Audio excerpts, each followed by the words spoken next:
Hello, everybody, and welcome back to the greatest live show of all time.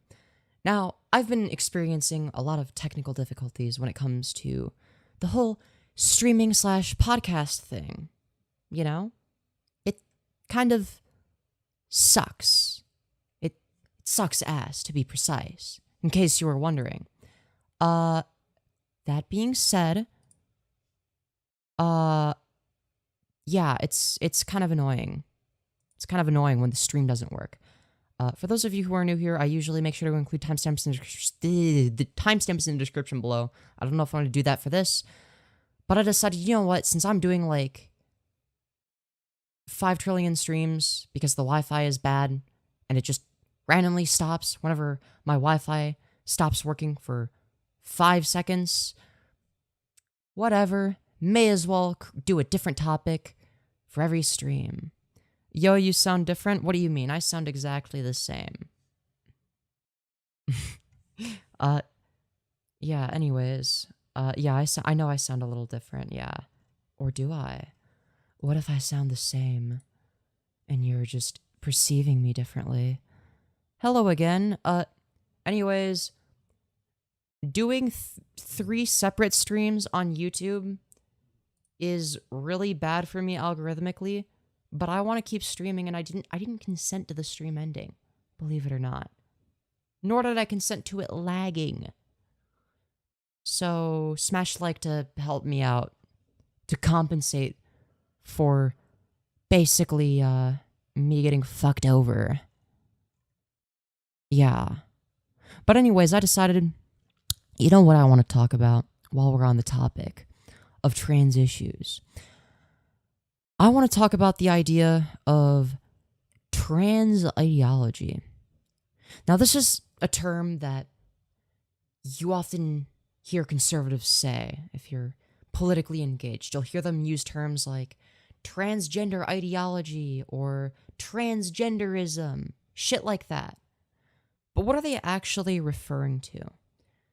Well, they're referring to something that is, well, political, right? It's a political ideology that they're opposed to, I guess. It opposes their conservative ideology. But what I have an issue with is the fact that me existing shouldn't be an ideological thing. It should just be, I don't know, me existing and nothing else. See, something I've seen a lot of is people will see, oh, look, there's a trans person. Femyoz, mind if I derail the stream? Topic being whether Keffels is a trans med or not. I have something to share. Oh dear, no, we're not getting into this discourse. I don't want to talk about Keffels drama today. I'm so not in the mood.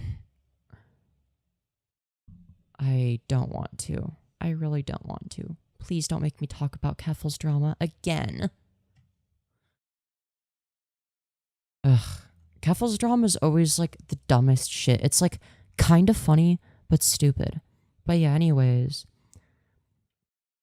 I think the main issue I have with trans people existing being a political statement is that most of us don't want it to be a political statement. The reason why so many trans people are very politically engaged is because people that oppose us have made us existing a political statement. If we had it our way, we would just exist. We would just live and let live, and people would do the same for us, but people don't do that. And it's one of the primary talking points in politics. Oh, but Femyoz, you talk about it all the time. Well, yeah, I talk about it all the time. Of course I do. Because other people talk about it first and say things that are wrong.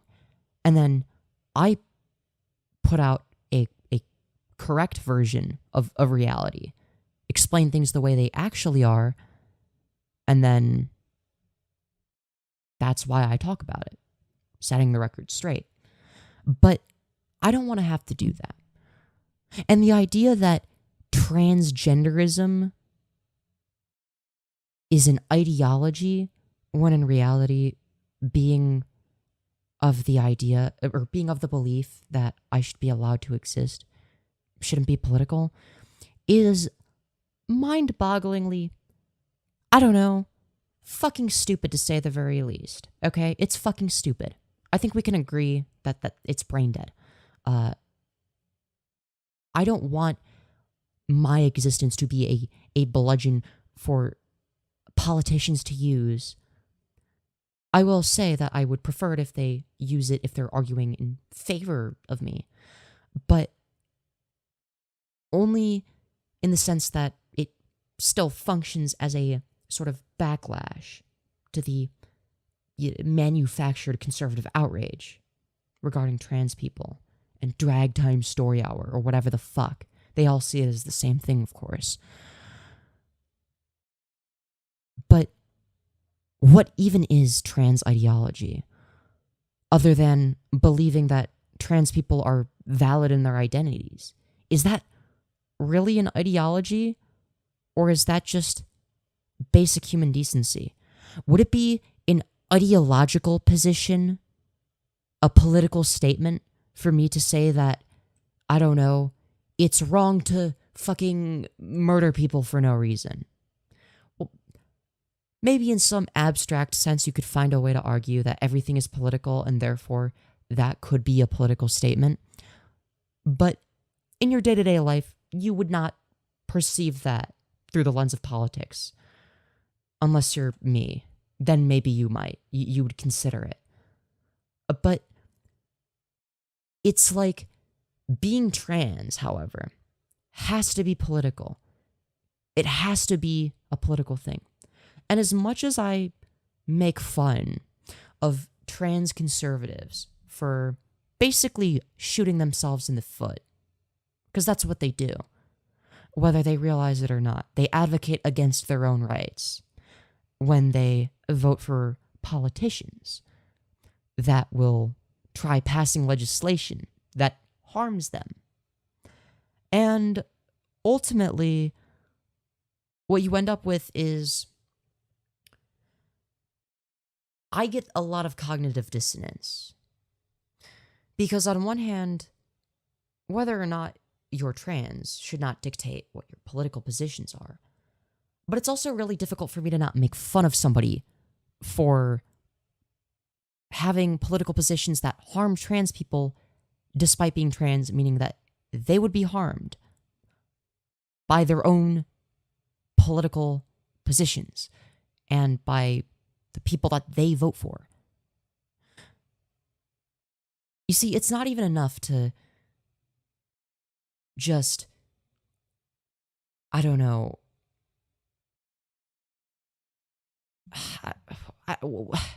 it's not enough to just let live and ignore politics anymore.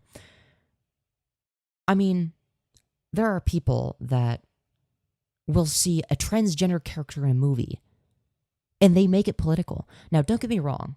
When large corporations are like, oh yeah, we focus on diversity, equity, and inclusion. It's like, okay, it's just bullshit corporate speak. They don't give a fuck about anything. They do whatever makes them the most money.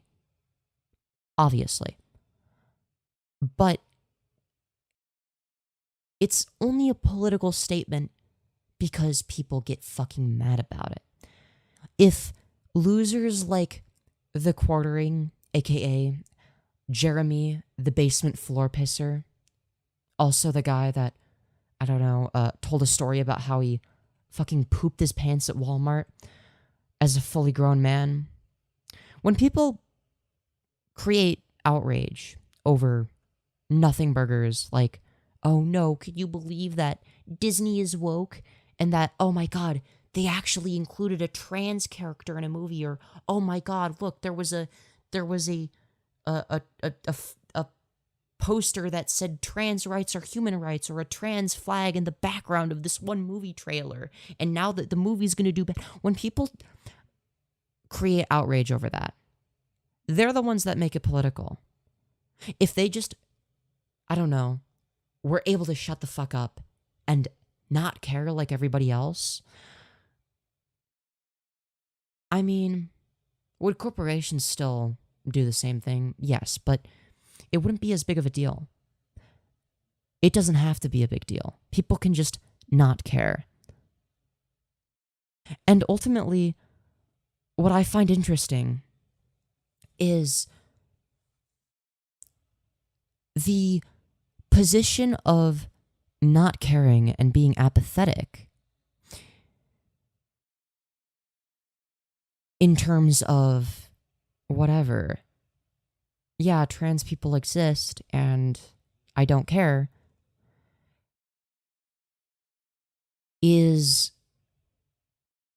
way less common, or sorry, not way less common, way more common than you would think. Most people don't think about trans people. See, this is a terminally online political discourse problem, where what you end up with is you have people that are extremely politically active, including yours truly, let's be real, who constantly talk about political shit through the lens of politics. And you have a bunch of other people that are engaging with whatever content creators that may be. But in your day-to-day life, how often, if, let's say I guess if you're trans, maybe it comes up a little bit more often, but not really, right? Like if you just go to anywhere in public and listen to the conversations people are having, not saying you should do that, but if you do, I personally don't do that. I don't care about what people have to say usually. You're going to find that they're not talking about trans people. Or if they're talking about politics, they're saying some really surface level centrist shit and not really caring about the actual, I don't know, nuance, or I guess they're not going beyond a surface level. Like if you hear a few random people talking about politics just casually, their analysis is going to be so lacking and so bare bones that it, on one hand, it kind of hurts to listen to because it's like, oh my fucking God, this is painful. But something you'll notice is, like, at the end of the day, these are people that are, I don't want to say that they're not aware of they're aware of politics to an extent. They know politics exists, and that's, like, the extent of their knowledge. And they have some ideas, but it doesn't consume them the way that trans women consume the thoughts of lustful conservative grifters, for instance. But most people, in terms of their political engagement is maybe they saw something on the news the other day, or they heard somebody else say something. That's their level of political engagement. And honestly, I'll take that over people being far right, I guess, or over being over the top anti-trans. I mean, in a lot of countries it is like that, where the vast majority of people are anti-trans. But a lot of people in the United States, and it depends on where you are, but a lot of people just don't care. They're like, yeah, do whatever the fuck you want. I don't give a shit. Like, you do you, man. And that sounds like a leftist position, but it really shouldn't be. It shouldn't even be considered a leftist position to say, yeah, do whatever the fuck you want, man. That should be the default position. Now, the interesting thing is that when respecting people's right to identify as whatever gender they want to identify with, and treating them with basic human decency, that's seen as political now. And what's interesting is I don't even think it benefits the right-wingers who make it political. I genuinely believe that it benefits the left. Now, I didn't think I was trans when I started caring about trans issues. But I knew I wanted to be a femboy by then. So I knew that, okay, it's going to affect me a little bit. Because conservatives see cross-dressers, drag queens, femboys, and trans women as all the same thing. They can't tell the fucking difference. Right? So, but the thing is, what you end up with is you end up with people like me who are queer, who have a reason to care about politics because it directly affects me. And because it directly affects me, not even in an abstract sense, but like oh yeah, this is something where it's like, yeah, if this, like if I were in this situation, like this would fuck me over, or oh God, like this is happening to trans people in red states. Thank fuck I live in a blue state where this isn't happening, right? I can directly see the effects or the potential effects of Republican legislation. I talk to trans people on the internet, and some of them live in red states, and it fucking sucks to be them because holy shit, they are getting fucked over big time. And then it becomes a lot less like, oh, you know, we're just casually having a debate over whether or not, you know, we should be, you know, denying the fact that the Israeli government is literally committing a genocide. Because when people argue, even if it's a topic as serious as whatever the whole Israel / Hamas / Palestine conflict, there's a disconnect, right? It's like that nobody, not nobody, but a lot of the people that talk about those issues are just talking about it because it's something to talk about, and they find it vaguely interesting. And that's the extent of it, their interest, right? So they don't really have a stake in the game. You know, if Palestinians get slaughtered or if they don't get slaughtered, that has no bearing on their life whatsoever. But if you are trans, you have to start caring about politics a little. Like, if you don't, good fucking luck. May I ask, and I mean this respectfully, can you still be a femboy and trans girl? Yes, absolutely. Abso-fucking-lutely.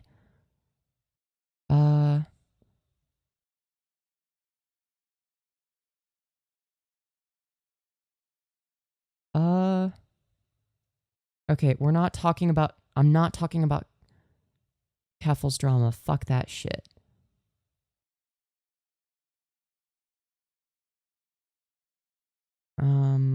Okay. Yeah, okay. Sorry. Fucking, oh my god. Why is Discourse like this? I don't know. That's what I need to know. At the end of the day, I guess I'm glad that people like Blaire White are even capable of existing, even though I hate her. Because what that means is the political landscape is more accepting of trans people than it's ever been. It's also more hostile towards trans people than it's ever been, right? So do with that what you will, I guess. I mean, is the glass half full or half empty? You tell me. Well, it's both, right? We have to deal with both an increase in terms of the violent rhetoric being spread against us by conservatives, but the amount of people that are supportive of trans rights are also higher than ever. people care more than they used to. Is that good or bad? I don't know. I mean, I guess it's both. I guess ultimately what determines whether or not it's good or bad is how much more support is there versus how much more hatred and bigotry is there, right? All we can do is increase the level of support that, we give each other, right? But, yeah. I find it interesting that when you're... Because something you'll notice is that most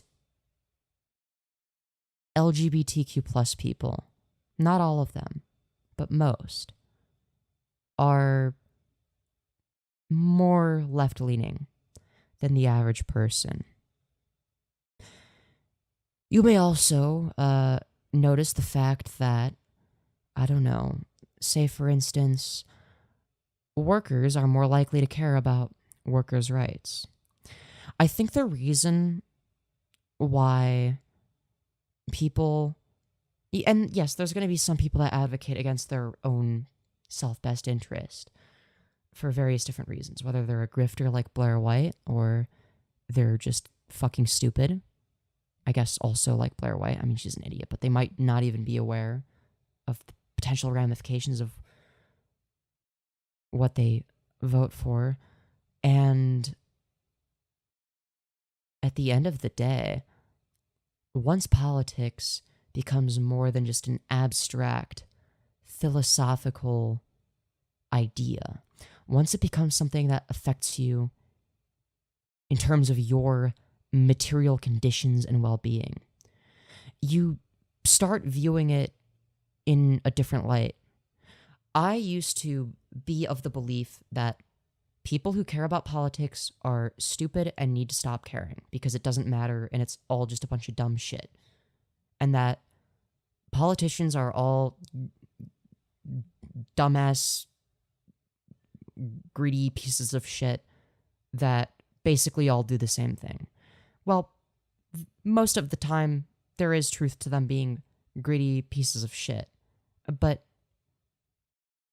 the people who get in office do make a difference. I just didn't see what that difference was because I was living the life of a 14-year-old edgy teenage boy. And when you live the life of an edgy teenage boy and you're white, you live in the suburbs, etc., you're not going to be thinking about politics as much because they don't affect you as much. The more well off you are, the more distant it becomes. And the more distant politics are from you and how they affect you, the easier it is to start disregarding them. What's interesting is that a lot of conservatives, and I don't just mean like grifters or whatever, talking heads or politicians, right? I'm talking like Joe Schmo down the street who voted for Trump and thinks that the election was rigged. Now, don't get me wrong, I have plenty of bad things to say about Joe Schmo down the street. But what's interesting is that even though trans people existing is not something that will ever negatively affect Joe Schmo down the street, Joe Schmo down the street perceives it to be that way. Joe Schmo down the street perceives a world in which, oh God, there's all these trans women who, aren't even, doing hormones and they're just pretending to be women, but they're not actually trans, and they're going and destroying women's sports. And you've got all these trans predators and naked drag queens at doing story time with children and toddlers. And that's their worldview. That is their perception of transgenderism. A word I fucking hate that word. It sounds so fucking cancerous. Transgenderism. Interestingly enough, and this may be a controversial take, but that worldview that I just described as something that, Joe Schmo down the street believes is wrong. I know I said it. But Joe Schmo doesn't know that. Joe Schmo's political engagement amounts to watching Fox News and listening to right-wing political propaganda. So Joe Schmo's worldview is going to be very skewed, very warped, in a way that causes him to believe that these issues affect him personally, and that these issues matter, but on the other end of the coin. Thing is, there isn't any downsides, really, that are worthwhile to trans people having rights. There aren't any meaningful downsides to it. People on the right will create downsides and pretend like they actually exist, or they'll find, oh, here was one bad trans person that did a bad thing, like, something you can do for any group. Oh, what's that? There was one violent black person. I guess they're all violent thugs now, right? That's fucking stupid.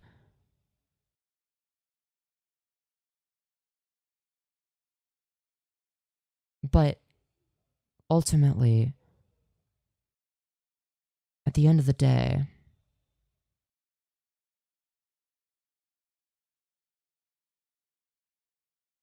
are we seriously doing the whole transgenderism is a way to dehumanize transgender people? Trans people are human too? Yeah. Because instead of saying trans people, that, that includes the word people.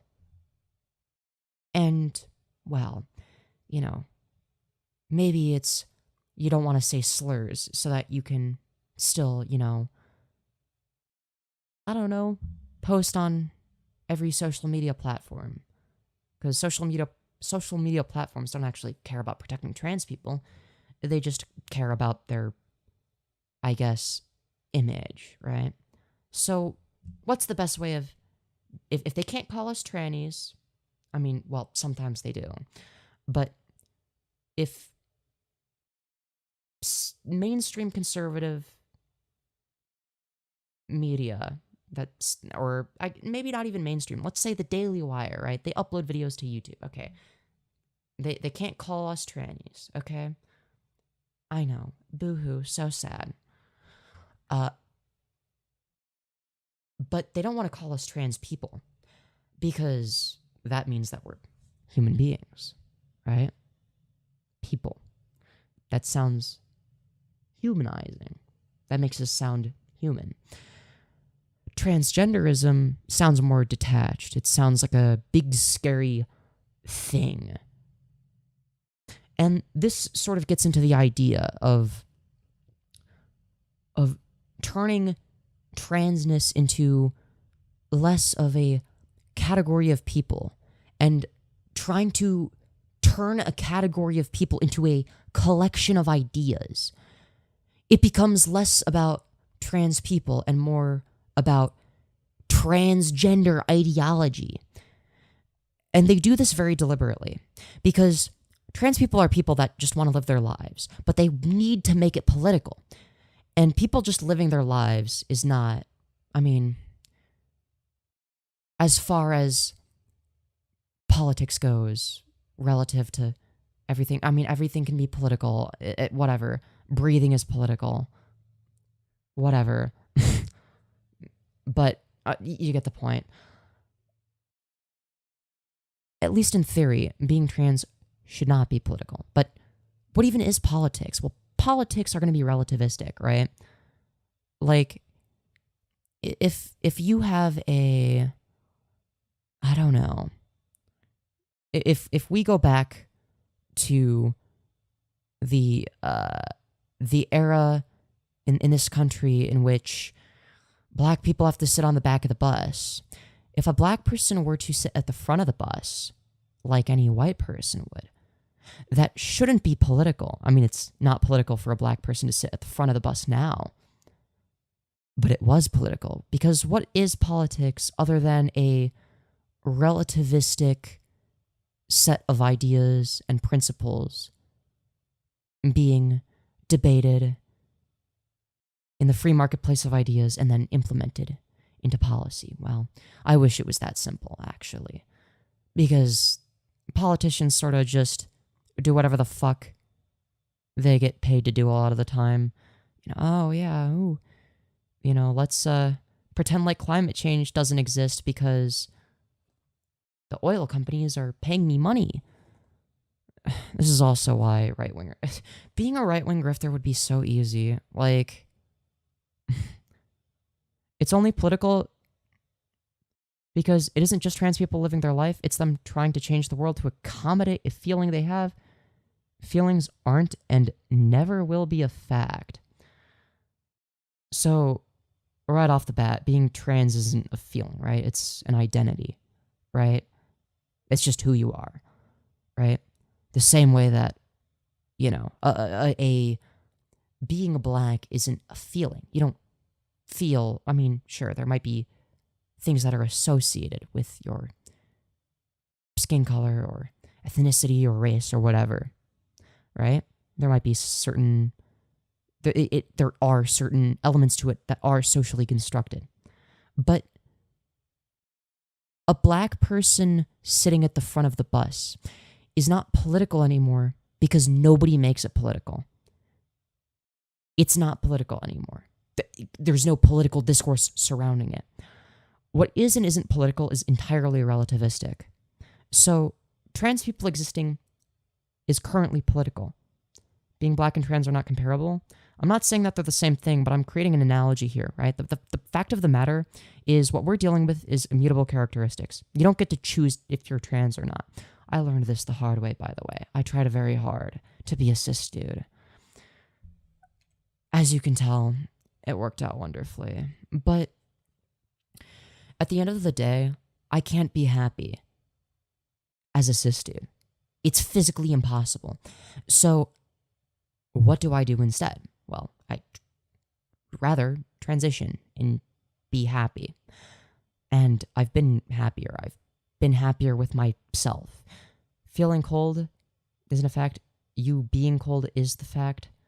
Well, the fact that whether or not you feel cold can be, like, if you want to go the physicalist route, for instance, you could be like, okay, well, it's going to be the case that you perceive a sense of coldness regardless of, whatever temperature it may be. Being cold might be a perception, right? But whether or not you have that perception in the first place is a fact, right?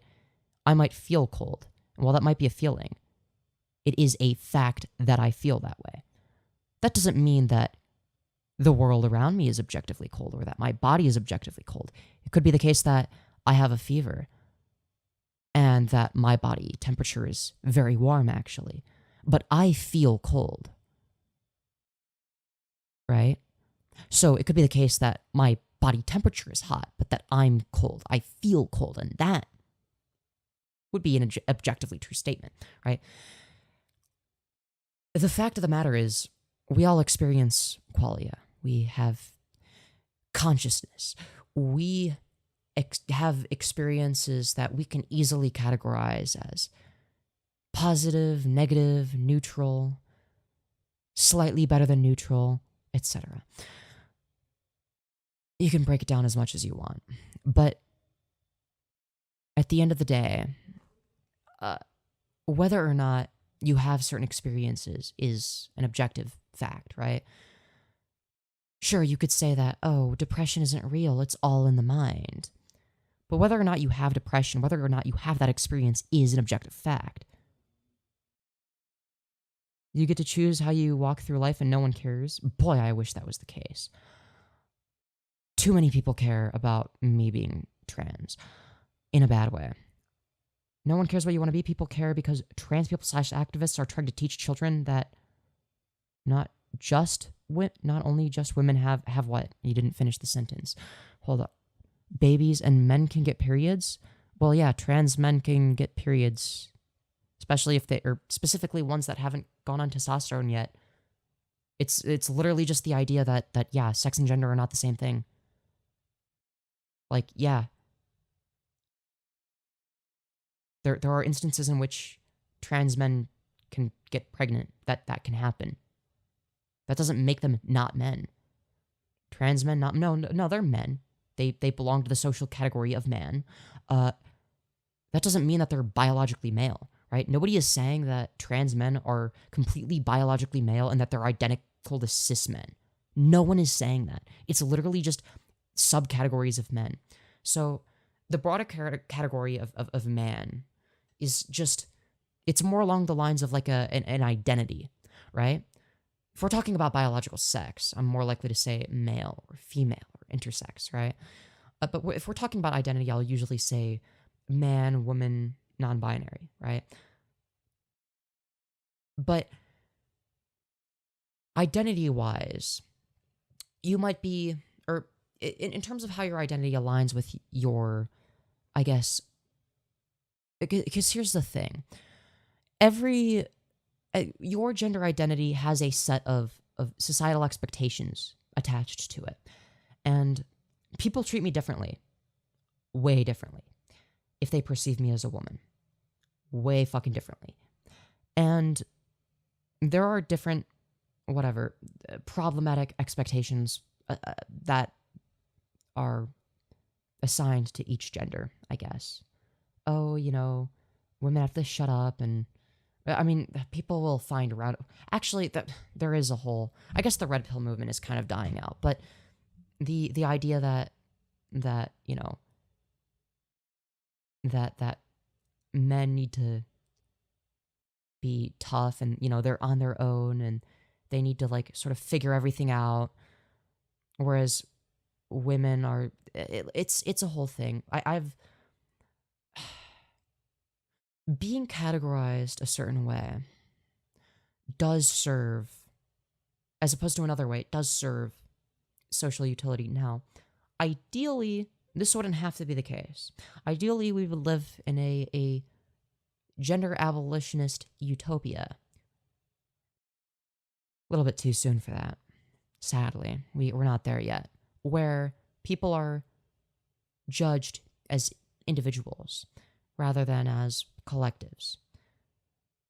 But we're not there yet. And it's a never-ending cycle, it seems, where men are I feel like society is way colder towards men than women. That's not to say that that sexism doesn't affect women. It affects. See, here's the thing: is like, okay, occasionally I'll experience a little bit of misogyny on the internet. Now it is what it is, right? It is, but that's the thing: is sexism affects both men and women.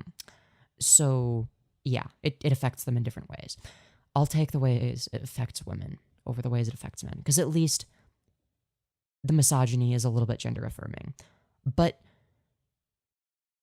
ultimately, being a woman is more aligned with who I am. I don't get to decide that. If there was a magical pill I could take, a normal pill, if you will, that makes me not gender dysphoric and not trans, do you think I wouldn't take it? I mean, at this point, maybe I wouldn't, because whatever, I've already started transitioning. Oh well. But before I started hormones. But transitioning is a choice you make to medicalize yourself for the rest of your life. People are born black and that's it. Well, you can choose to not transition, but you'll be miserable if you are a trans person, most likely. If you have dysphoria, that is, right? If you have dysphoria and you choose not to transition, that's your choice, yeah. You're gonna be fucking miserable. And the only way to get rid of that misery is to transition. So see, here's the thing. People say that being transgender is a mental illness. Couldn't be further from the truth. That's not even close. There's nothing wrong with being trans. That's not a mental illness. What is a mental illness is, I guess, gender dysphoria. That is something that negatively affects you mentally if you have it.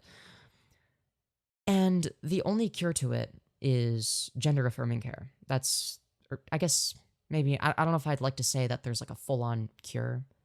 I mean, for some people that are trans, it goes away once they've been trans for long enough.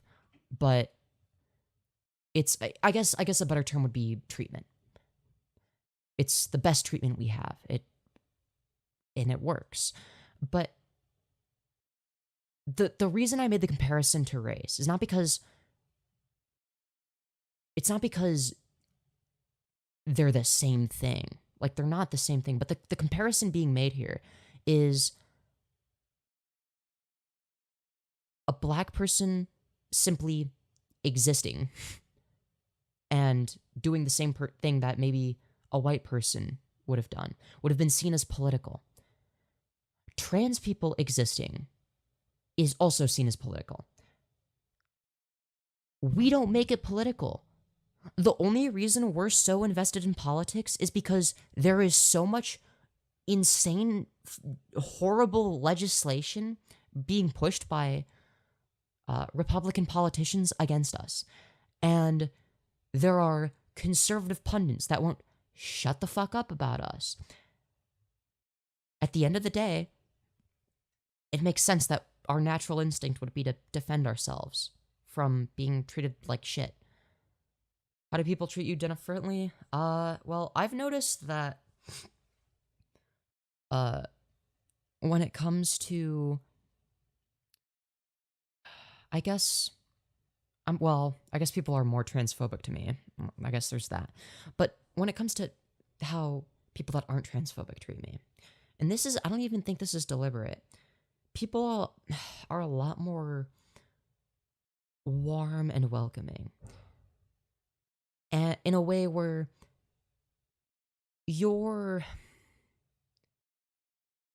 people are almost more, I don't know how to explain it. People treat you differently. People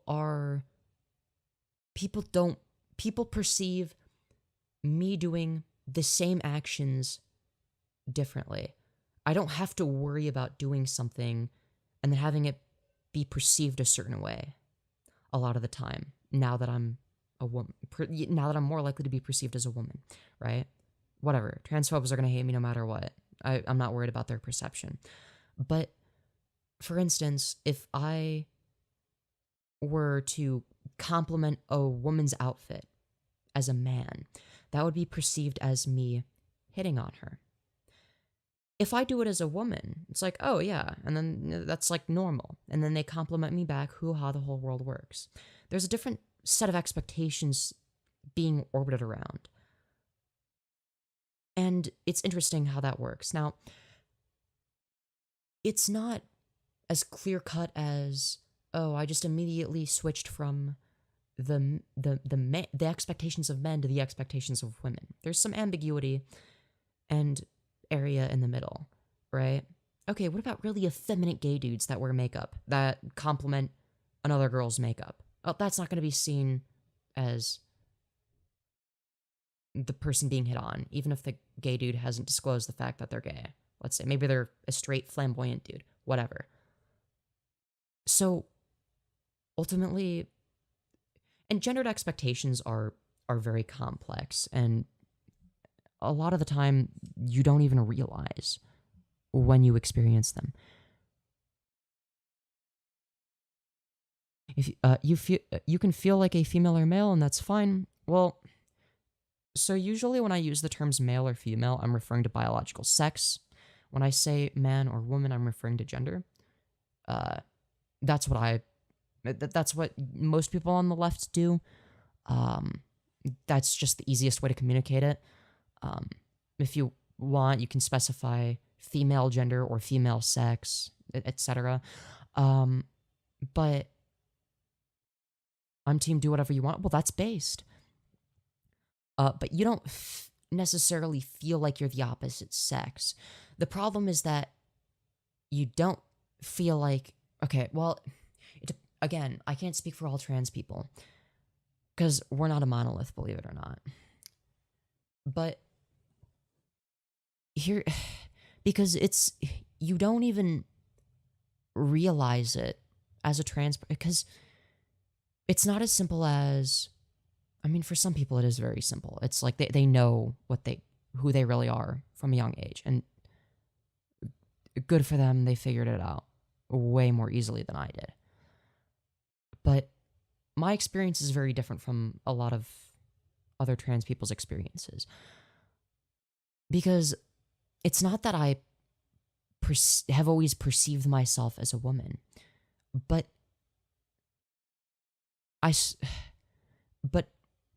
eventually, and I slowly figured this out over time, especially once I started figuring out more things about myself and wasn't afraid of experimenting, that when I have when I perceive myself as having an attribute that is, like, when I what's the best way of explaining it? When I perceive myself to be masculine, not just masculine, I guess, but in like a I am a man kind of way, that doesn't feel very good. When I do things that are more, I don't know, feminine, let's just say, I started noticing, oh, I like being feminine. So that's where it started. So I became a femboy, because I know you're about to ask, oh, why can't you just be a feminine guy? Believe me, I was. And I noticed that the more feminine I am, the happier I am. And that was the first thing. I couldn't pinpoint why. So I started to embrace the fact that I was a femboy. Still call myself that sometimes, just because I'm used to it. And why the fuck not? I mean, I came out as trans not that long ago. But when I fully realized that I'm not just some, like, weird in-between non-binary person even. Like, okay, here's the thing. There was a certain point where I realized, okay, I'm probably some form of non-binary, but I was born as a male, so people are just going to call me he, him, whatever. You know, because I didn't see myself as a trans girl. I'm like, okay, well, I'm not trans. I would never be trans. So it got to a point where I was more open, but I was still in denial. But what I was open to is, I think I'm technically non-binary, but I just don't care how society perceives me. Spoiler alert, I kind of do. A little bit. Just a little bit.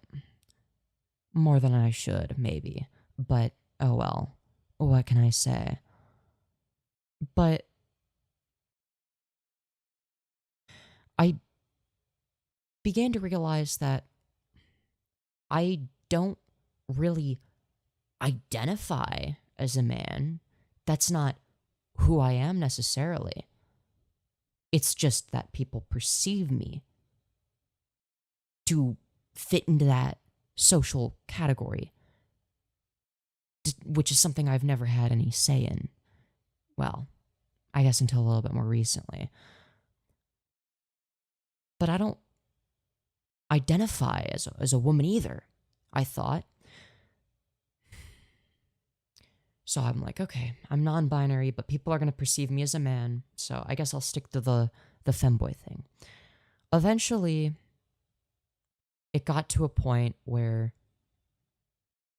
I was like, you know, if there was a magical button I could push that would turn me into a biological female, I would press it. And that was something I remember thinking as a toddler. That had been suppressed to the back of my mind for a long time. And then I remembered, like, yeah, I wish that was something I could do. I could wake up tomorrow and be a girl. I'd be sick. But, oh well, I guess I can't do that. Then I realized, because people, and this started out as a joke. People in my chat were like, oh, Femyoz, you're an egg. And I'm like, yeah, totally. Nuh-uh. But I played into the joke a little bit. Whatever. And I'm like, okay, but because by then I had gotten to the point where it's like, yeah, I use any and all pronouns. He, him, they, them, she, her, no, he, him, she, her, they, them. I'm fine with all of it. And I'm like, yeah, I'm indifferent. But as soon as people started using she, her a little bit more often, just for shits and giggles, I'm like, you know, that actually like hits different. Like, goddamn. So I was still in denial for a while, but whatever. A few weeks ago, I did a stream called "Can Femboys Be Trans?" Because I'm like, okay, I think I'm probably non-binary, but I'm also a femboy. Which wouldn't that mean that I'm a boy? But also, like, I don't know. So I'm like, okay. Because by my own definition, like, if I was anybody else, if I was looking at it from an outside perspective, I'd be like, yeah, you're trans. I'm like, but am I really? Or am I just an HRT femboy that, for whatever wacky reason, feels really good when people treat me like a girl and refer to me as such? So I did that stream, and my egg fully cracked. I mean, it had been, like, chipping away for a while, but my egg fully cracked on that stream. And in that stream, and it's still up, publicly available on my channel, you can watch it, I very clearly don't want to be trans. I just am. I don't despise the fact, but I would have in the past, but I was really uncomfortable with the fact that even just, like, admitting that, okay, yes, I'm a girl in front of an audience felt so fucking good and euphoric. It just, at that point, because I had actually considered the possibility that maybe I'm not even just non-binary, maybe I'm literally just a trans girl. Something I refused to, you know, let happen, I guess. Until I let it happen. Because not much you can do. You can say that I could have chosen to repress it. The same way somebody can choose to, I don't know. What's something that somebody can choose to do that hurts them? Somebody can choose to, well, no, because we live under capitalism. Never mind. We're not getting into that. Some people don't have the free time to... No, the fact of the matter is, you can choose to, like, live a life that's miserable. Deliberately make yourself miserable. You can choose to suppress your emotions. You can choose to isolate yourself. But that's not necessarily what you should do. You shouldn't do those things. You deserve the legal right to be able to do that, obviously. Just the same way I deserve the legal right to not transition, I guess, if I if I decided I didn't want to transition, even though it makes me 5 trillion times happier, I mean, I guess more power to me if I were to do that, but that's the thing. I don't choose what makes me happy. And one of the things that makes me happy is being myself. I don't get to choose what myself actually constitutes. Believe me, I've tried. I tried really hard, but it's miserable. You're almost playing a persona. It was like my before I started transitioning, my body was not me. It was more like a disconnected vehicle. It was a disconnected vehicle through which I would output actions. And I was using this vehicle in a way that was, I was trying to do it in a way that was societally acceptable. Sort of. I've always been somebody that pushes boundaries, but whatever. Those were the few boundaries that I was scared of pushing for a while. Because a lot of boundaries I can push and kind of get away with. Oh, whatever, whatever. I don't know. Like, there's some, I don't want to get too much, like, I don't know. I was always, like, kind of loud and annoying in school. In middle school, I pushed those kinds of boundaries. But pushing those boundaries, at least from the perspective of a middle school child, is socially acceptable. Being trans wouldn't have been. Now, what's interesting is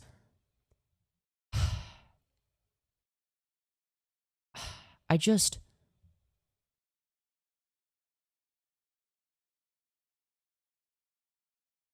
don't have a say over who I am. Because if I did, I wouldn't even be wearing cat ears or a skirt or a choker. I wouldn't even have made it to the femboy stage. I didn't choose to be this way. All I have chosen to do is accept the fact that, yes, I am this way, so I'm going to acknowledge that and do what actually makes me happy, not what makes society happy. I know that was a long side tangent, but it's not a choice, is what I'm saying. Is it a choice to not eat for 2 weeks? I mean, technically you could choose to not do it, but are you really living life if you don't eat ever? If you eat once every 2 weeks? No, you're not. You would say that, well, everybody has to eat to survive, right? And you would be correct. You would be absolutely 100,000,000% correct. And you can pretend like you don't need to eat. You can pretend like that's not a necessity for you. And that, I only need to eat every other week. You can, you could do it for a while before you die, I guess. But, again, there's a difference between living life and actually living life. Studies show that 90% of people that, quote, transition are more depressed after the procedures. Which studies? And also, there are a shit ton of studies that say that trans people are actually a lot less likely to be depressed or experience less depression when they receive necessary medical care, which is gender-affirming care. I hope you know I'm not trying to be mean or nasty. I'm just trying to pick your brain and have a conversation all love and be you unapologetically. Oh yeah, no worries. Don't perceive me as like I wasn't getting like offended. I'm just passionate about the subject. I'm sad for you, Kali. I feel bad that you have to struggle with things like trans issues. That's not fair to you. I would give you a hug if I was there. I will defend you always, beautiful. Why, thank you. And I appreciate that. But that's why, but that's the thing, is one of the reasons that being trans is so fucking difficult in the first place is because conservatives want to have a society in which it's not okay to be trans. They want trans people to not exist. You have people like Michael Knowles saying that transgenderism needs to be eradicated. His words, not mine. And yet, we're the ones that make it political. Again, transgenderism is just a term that means, like when people refer to trans ideology, what they really mean is people that believe trans people should be allowed to exist and are valid. That's all that means. But then they'll do a Mott and Bailey argument where their actual position, and they'll either allude to it or straight up say it. Usually they'll just straight up say it. They don't even give a shit anymore. They've sort of taken off the mask. Their actual position is they're not okay with any of it. It goes against their religious beliefs or whatever the fuck. Even though they do plenty of things in their day-to-day life. Like, oh, they mix fabrics or whatever the fuck. That's not very biblical of them. But they don't give a fuck about that. But whatever. But they'll use arguments like, oh, well, the problem is that they're, do what you want in your own bedroom, but like just don't force the gay agenda on the children.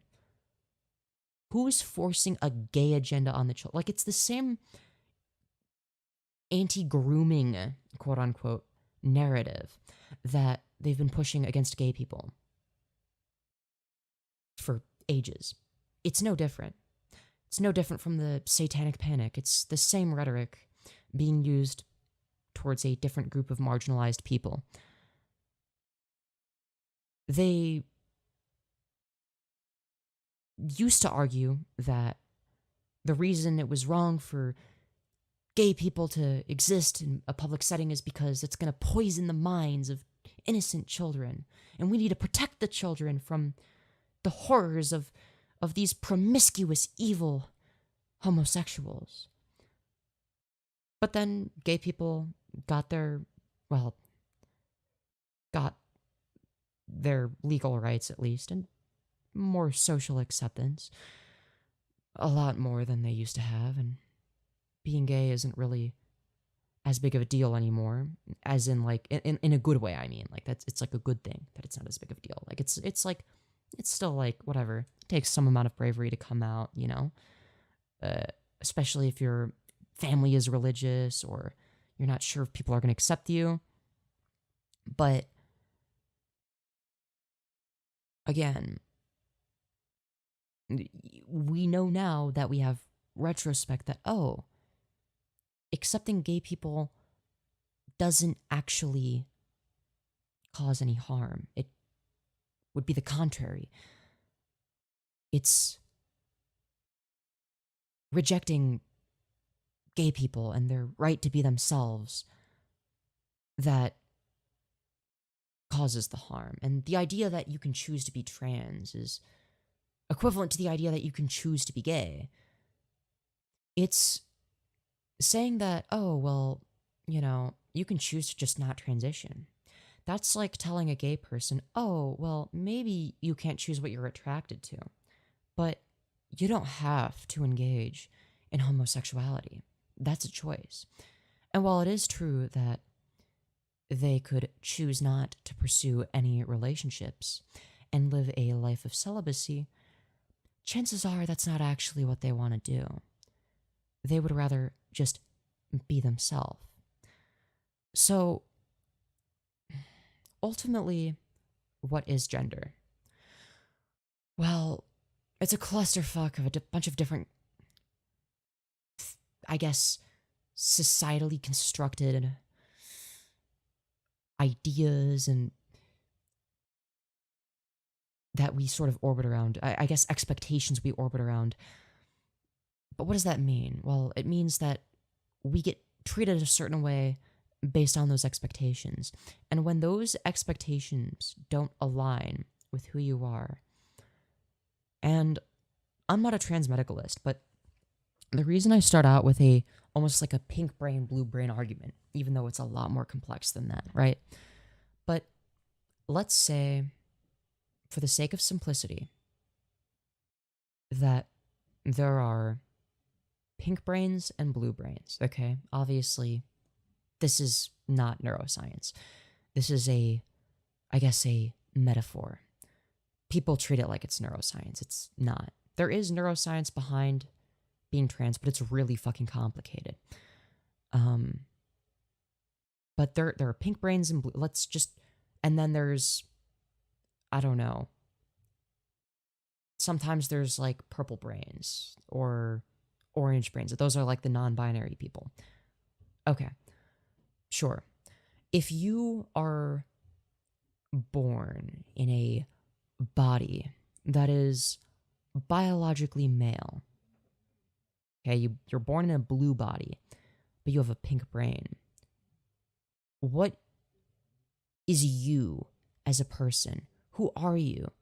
Are you as a person, not biologically, but as a person, pink or blue? You would be pink because your brain is going to be more accurate to who you are as a person. Now, that being said, the reasoning behind that, of course, is obviously who you are as a person is not contingent upon your physical appearance. I think we all agree on that. Now, a social identity is going to be part of who you are. So, the way in which you interact in, say, a friend group or with other people in general, the way society treats you, all of that is social. And it's going to correspond with who you are to an extent, or at least that's how it ought to be. For instance, if you have a friend who, I don't know, really likes video games, and maybe that's something you share in common, well, there you go. And maybe that's part of their identity. They identify as a gamer, right? I guess that's less of an immutable characteristic than being trans, but so be it.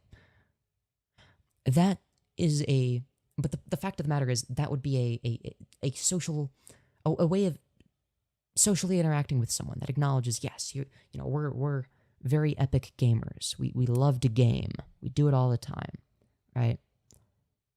It's one of our favorite activities. So you treat them a certain way. Maybe when you start a conversation with them, the first thing you talk about is gaming, right? Because you sort of understand that maybe that's part of who they are, right? They love to game, right? That's not a biological thing. That's a social thing. Same thing if you're a sports fan. You're not biologically going to be a sports fan, but maybe you and your friend love watching football and you're rooting for the same team, right? So you fit under the same social category in that sense. Now, this applies to gender as well. So when it comes to gender, it gets a lot more complicated because it becomes less about things you like to do and more about who you are fundamentally as a person. And fundamentally as a person, I'm definitely not a man. Maybe I'm non-binary on very far over on the feminine side of things. And there's a good chance that I'm just a trans girl. If I was born in a female body, I don't think I would ever have gender dysphoria. Sure, there would be some things I would do that would be gender non-conforming, but feminists aren't any less of women. I would probably be if I was born biologically female, I would probably be more focused on feminism rather than trans rights. Whatever, I'll admit it. I would care about both, hopefully. I don't know. I mean, I can't know how my experiences have shaped me. And looking back, am I glad that I'm trans or that I was born biologically male? No. But I've I mean, that's just how it is, right? That's just how I was born. And I was also born trans. And ultimately, I didn't have really much of a say either way. But I do have the distinct advantage of having lived as both genders and some weird fucking in-between state. Well, I've mostly lived as a man, but hey, I mean, we all start somewhere, right? But yeah. Uh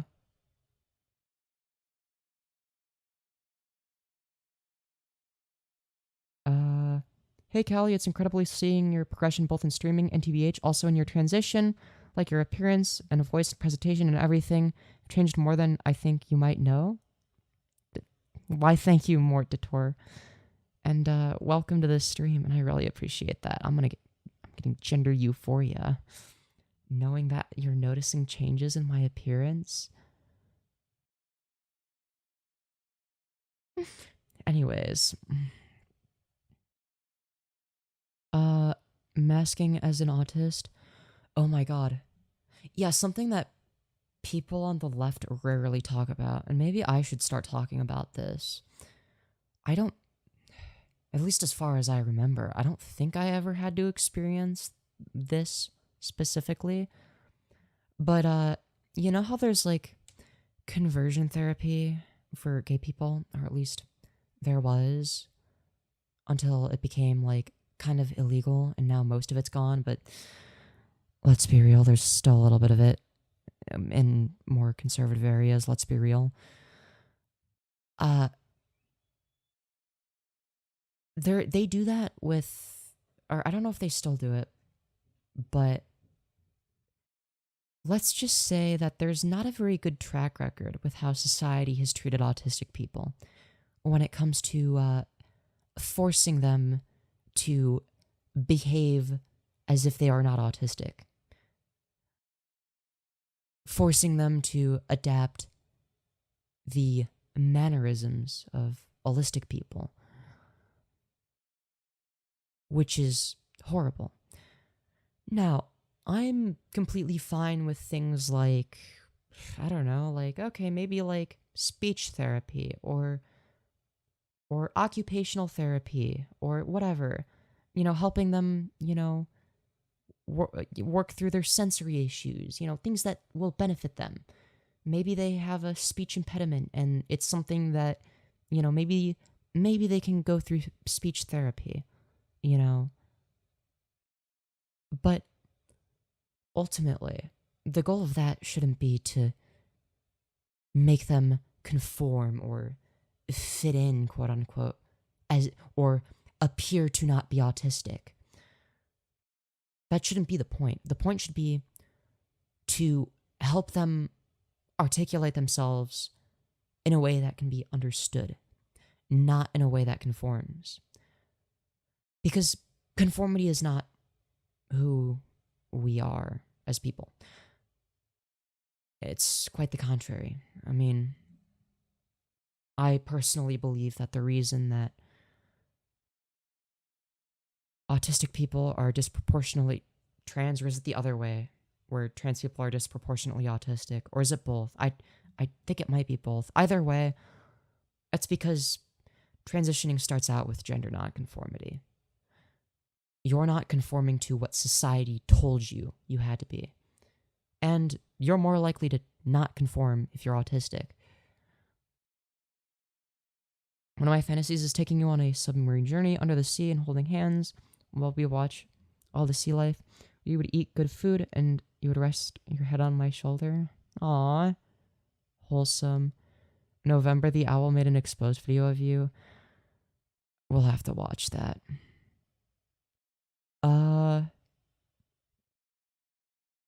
IDK, if you can pull up a quote from someone who is unhinged and apply it to anyone who disagrees with you. I mean, that's not what I was doing. I'm giving it like an example of like, yeah, this is where mainstream conservative rhetoric is. I'm not applying it to everyone that disagrees with me. Like there are people who whatever disagree with me on certain trans issues. Maybe they whatever. They disagree with me on my stance on non-binary people being valid or whatever. And while they're wrong about that, I won't say that they're trying to eradicate trans people. Now, they might say things that are harmful to trans people, but that's not the same as something Michael Knowles has said, which is he wants to eradicate us from existence, from public life, from everywhere, basically. Eradicate means to fix the social contagion. It's become, yeah, that's what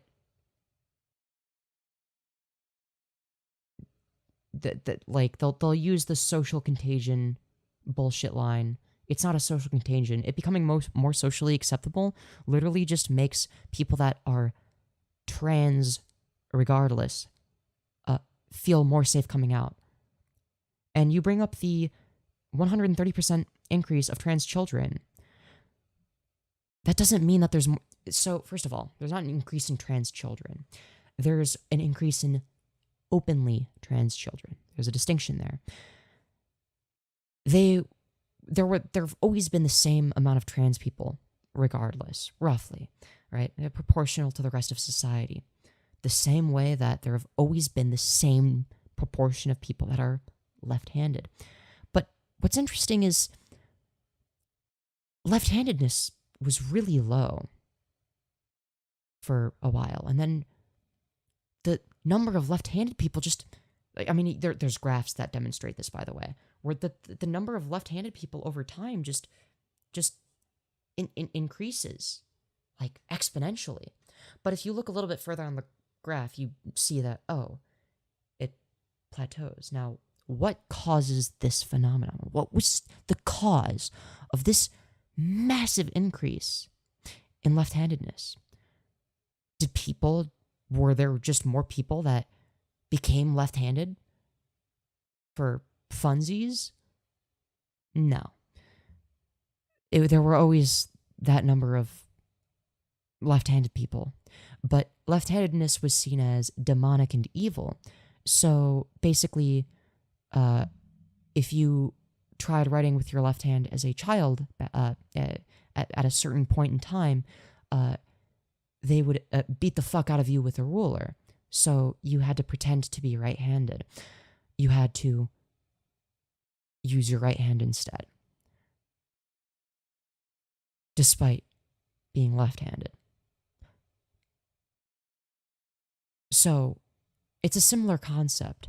What we're seeing now is what I like to call the left-handedness effect. So right now, we're looking at the first part of the graph, where we're seeing more trans people. That is true. More people are visibly trans. But what you're going to see after a while is it's going to start to plateau. In fact, it's going to plateau within, I'm guessing the next, within a decade probably, it's going to plateau. But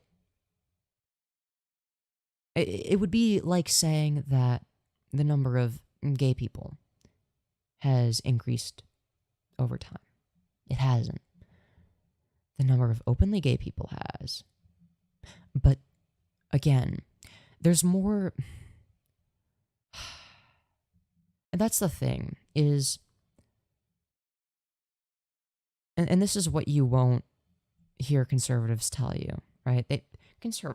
conservatives will tell you, oh, it's like an epidemic. We need to stop this. Everyone's becoming trans and they're transing the kids. That's not happening. The kids that are coming out as trans were already trans. They were. I don't know if I would say that people are. I don't know. I mean, I don't know if I'd say that trans people are necessarily born trans. I don't know if there's a single cause for it, but there are some causes to it, right? So for instance, one of the things is hormone washing that occurs within the womb, right? That has caused, that's like one of the main things that causes people to be trans. Like there are examples of identical twins where the way the hormones affect the brain, like it's like the brain development of one was slightly altered by hormones, but not the other. And then so one of them ended up being trans and then the other didn't. Same circumstances, same upbringing, same everything really. But one of them just ended up being trans. So I think it's safe to say that some people genuinely are just born trans. I don't know if I'd say that it's an essential part of being trans, because I don't like to gatekeep, but I'd say the majority of the time, most likely, I'm guessing. I'm just guessing here. I could be wrong. People are just born that way due to hormone washing that occurs within the womb that they have no control over. So ultimately, I don't know where I fit into the equation entirely, but I do know that on average, trans women have brains that are far more closely aligned with those of the average cis woman. So on average, men and women have different brain structures, chemistry, etc. Different distributions of matter and whatnot. And it turns out with trans women, even before they start transitioning, even before hormones like estrogen have a chance of changing the brain a little bit, their brains are already more closely aligned with the average cis woman, biological female.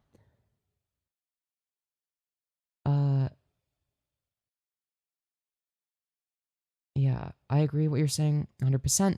You can't choose to be gay. Where I have, it's illegal to be gay. I don't have a choice. My parents will arrange me a marriage to a woman. Yeah. That doesn't make you any less gay. Right? Because it was a trend and a fad to be left-handed? No. Being left-handed was not a trend.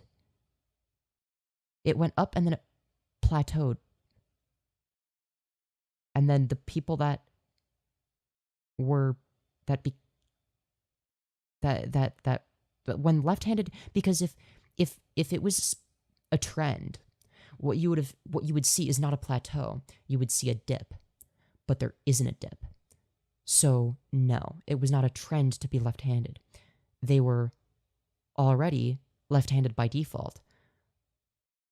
It just became more socially acceptable to be left-handed, and then it increased as it became more socially acceptable, and then it plateaued and stayed at the same level.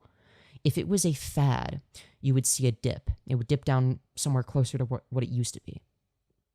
Same thing applies to trans people. It's going to plateau in that it's going to level off, and then you're just going to have the same percentage of people pretty consistently that are trans in a society that's accepting of trans people. But being trans isn't easy. I agree. Trans people have so many medical issues because of trans. Well, first of all, when it comes to the whole, oh no, what if kids are transitioning? First of all, when it comes to children that are below, hitting, like, that haven't hit puberty yet, they're not going to medically transition, first of all. So when people are like, would you be okay with this 5-year-old chopping his dick off? No, obviously I wouldn't. Are you like what? No. Uh, Nor would they even be getting hormones because it's not even safe to hit puberty at that age. And if they do, then they should get puberty blockers. Now, when it comes to, once they hit puberty and they know they're trans, first of all, you have to have showed persistent and severe gender dysphoria for at least 6 months, along with a whole myriad of other shit that is criteria you have to meet before they even begin to give you the option of pursuing medical treatment. Now, what that medical treatment consists of is puberty blockers, which are reversible, by the way. So they're not making permanent decisions. It can be temporary, right? And then they go on hormone blockers until they're of the age of medical consent. It's going to vary from state to state. And then once they're whatever the age of medical consent is, they go on HRT if they want, or they could just go through their natural puberty. They could just stop taking the puberty blockers and go through puberty. So ultimately, what you have is you have a system that makes sure that nobody is making permanent life-altering decisions as a child that they will regret. Now, there's always going to be a tiny, tiny percentage of people that regret whatever the fuck. There are people that regret knee replacement surgery, which can be life-saving, by the way. So can gender-affirming care for trans people, right? So, socially transitioning is reversible. That's not a medical procedure. Puberty blockers is more medical, but you need the consent of the child, the doctor, and the parent, and that the child also has to meet a bunch of criteria in order for the doctor to give consent, including 6 months of persistent gender dysphoria, as well as a bunch of other criteria. And you'll notice that almost every single one of them ends up being glad that they transitioned. Oh, also, most detransitioners, the vast majority, which is already like a tiny percentage of trans people, the vast majority of them detransition because they either aren't financially stable enough to afford hormones, they were pressured by their family and not accepted, or whatever shit, like they weren't accepted by their friends, etc. Shit like that is the vast majority of cases for why people detransition. Now, there are going to be some number of people that regret their detransition, right? But that it's already 1 out of 100 people that detransition, or it's between 1 and 2 out of 100. I think it's 1 out of 100. And so, and I don't know what the percentage is of like the percentage of people who do it because they genuinely aren't trans. But even if every detransitioner regretted being trans, which they don't, by the way, even if they did, because I can't think of I don't know what the percentage is off the top of my head, and I'm too lazy to look at it right now. Even though I have a research doc. Should one person regretting it because they made a decision at the age of medical consent that they thought was the correct decision, their doctor thought was the correct decision, their parents thought was the correct decision. Let's say they're 16 and then they're like, finally I can go on hormones, and then they regret it. Okay, that's unfortunate, but that shouldn't ruin it for the other 99 people that need it, right? So here's the thing. Going through the natural puberty is just as life-altering and significant as going on HRT. The I guess how life-changing it is not, it's not more life-changing to go through puberty through HRT than it is to go through your natural puberty. They're both life-changing. But if you're trans and you're going through the wrong puberty and then it makes you dysphoric, it will make a big difference in a negative way. It will make you it will exacerbate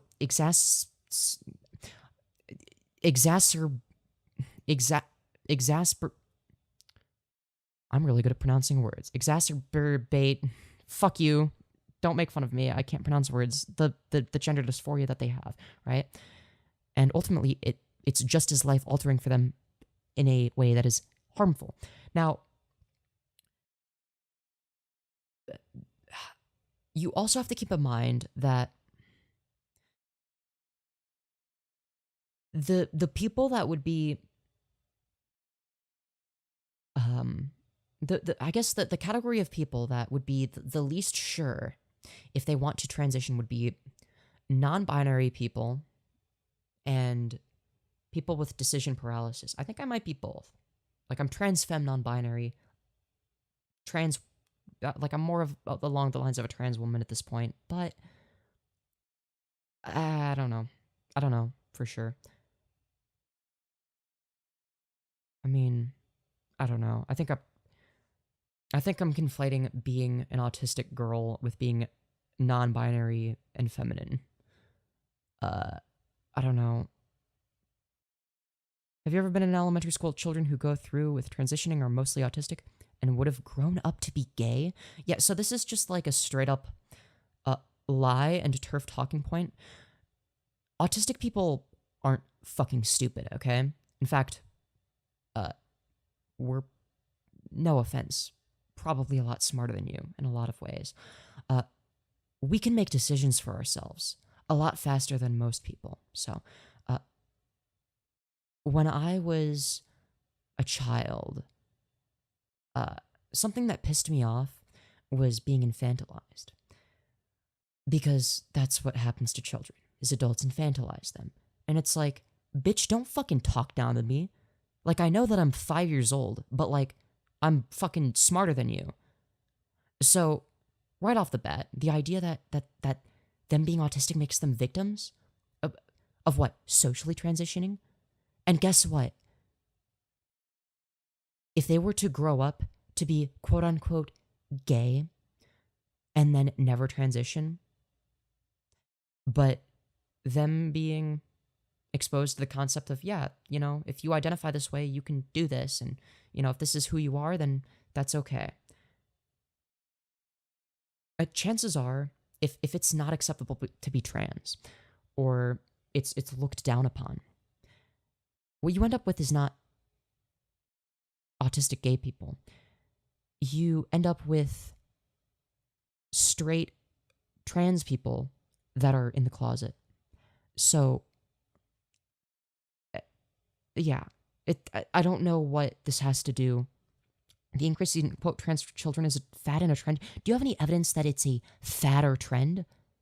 Or is the statistical evidence in support of, oh, actually, this is for the betterment of their well-being? Like, that's what all of the medical literature says. Like, this is just, like, what you're saying is not borne out in the data. Like, people aren't being praised for being trans. Maybe for coming out as trans, like, it's like, yeah, congratulations. Because it's, like, an important moment. But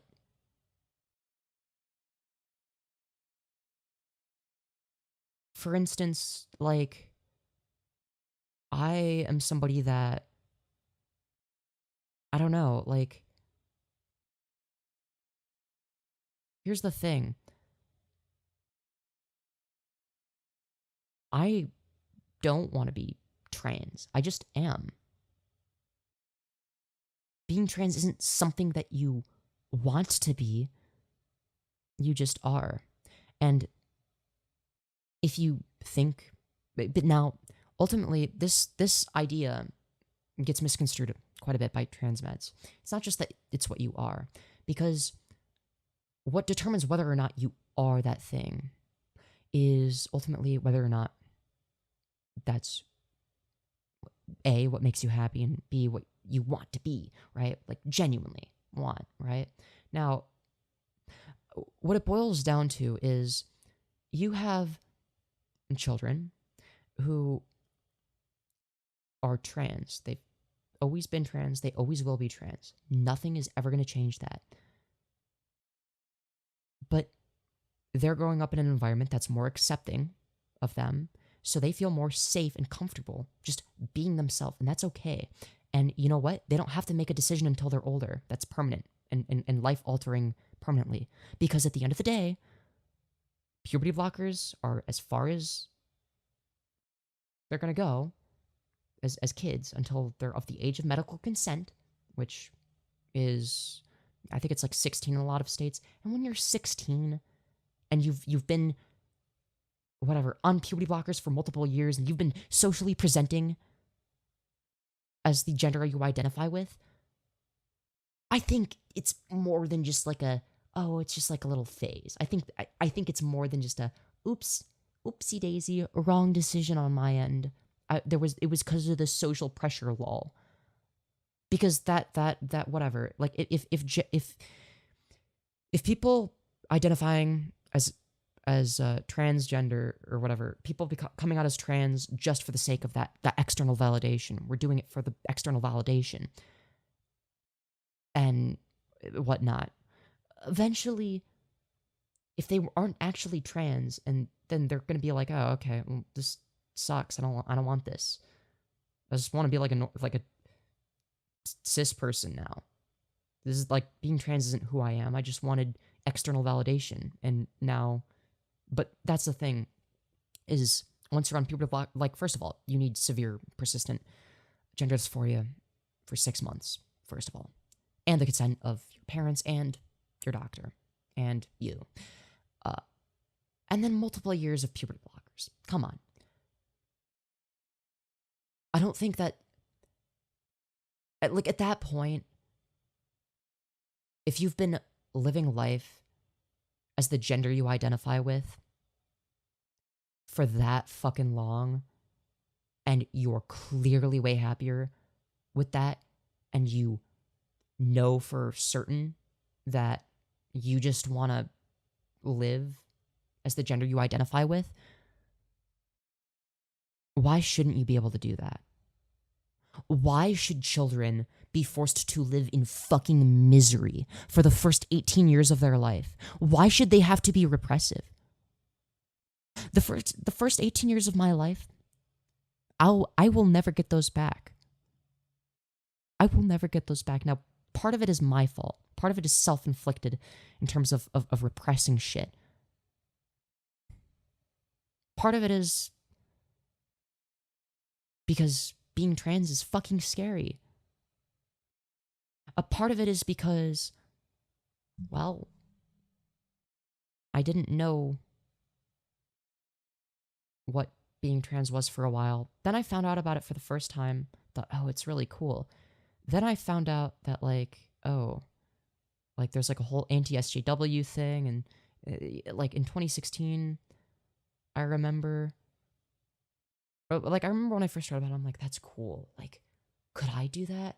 And I'm like, there's no way, like, people, like, there's no way anyone would let me do that. And it'd probably be, like, super duper, duper, duper, duper expensive. And I didn't know what hormones were. I just thought, oh, you know, you get, like, a surgery and then it does stuff. I didn't fucking really know. Like, I just know, oh, okay, I guess that exists occasionally, but it's probably super expensive. And so I wouldn't be able to do it.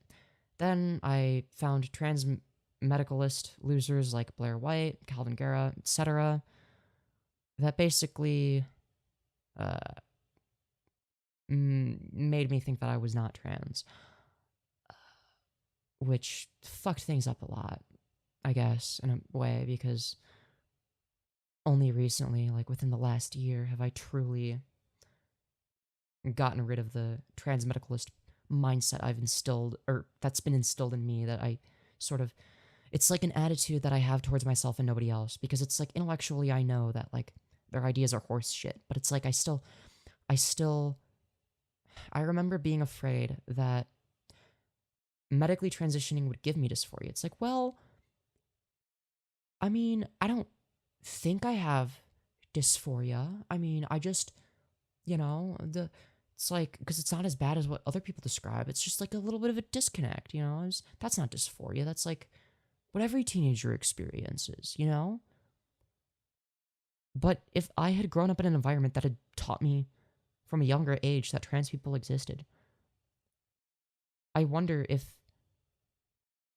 all of the anger and resentment I felt as a child, not all of it. I mean, there were other issues. I mean, if you're an autistic child, you get treated like you're subhuman. So there's also that. But a combination of being treated like I'm subhuman because I'm autistic, right? Adults basically just don't even think you can think for yourself, even though you're smarter than most of them. And B, you can't be yourself because society tells you you're a boy. It's like, well, shit, I guess there's not much I can do. Those are 18 years. I guess 19, because I didn't even start. Well, I don't know. I mean, I started the femboy thing when I was 18, and I guess that was a little bit fun. Even though I didn't start medically transitioning until, 6 months ago. And I was already 19 by then. But those first 18 years of my life, I'm never getting those back. And guess what? My childhood is fucking miserable. Because I didn't get to be myself, and everything was fucking miserable, okay? If I grew up in an environment that was more supportive of trans people and introduced me to what being trans is, my childhood wouldn't have been perfect by any means. I still would have had my struggles. Maybe it would still be a shit childhood, but holy fuck, it would have been much easier. Much, much easier. By the time I found out what trans was, I knew that it wouldn't be socially acceptable if I had tried doing that. See, that's the thing. People often make the mistake of believing that autistic people like me aren't aware of what's socially acceptable. I'm very aware most of the time. See, here's the thing. I just don't give a shit. Now, there's some times where, I might get really, if I'm, really in the moment, maybe I'll forget about paying attention to, what's acceptable socially or whatever. Okay, and then I say something offensive, whatever the fuck. And I don't even think about it, right? But if I take the time to think about it, and then I will understand it. Autistics would be the most common to just not adapt to societal norms, the societal norms of current prejudicious society, which is unfair, hierarchical months. Yeah, it's like most children will end up detransitioning because it was a mistake source. Because actually the medical literature says the opposite. You know what? Fuck this.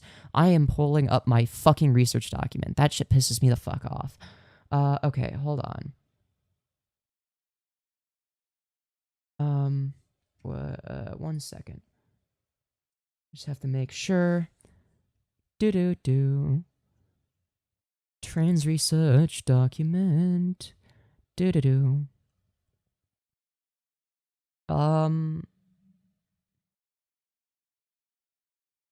Okay, well that actually proves a different thing, but I don't know what that is. Oh god, I need to label these. Okay, that's an intersex argument.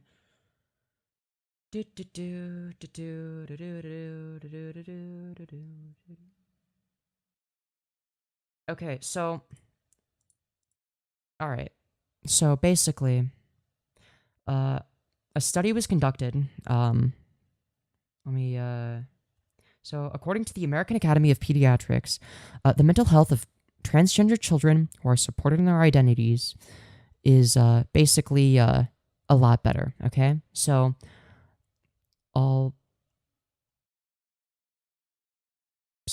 this is the study, and I mean, if you want, you can look it up for yourself. But I basically read through this, and I took some notes, so I'm going to read them out loud, the ones that are important.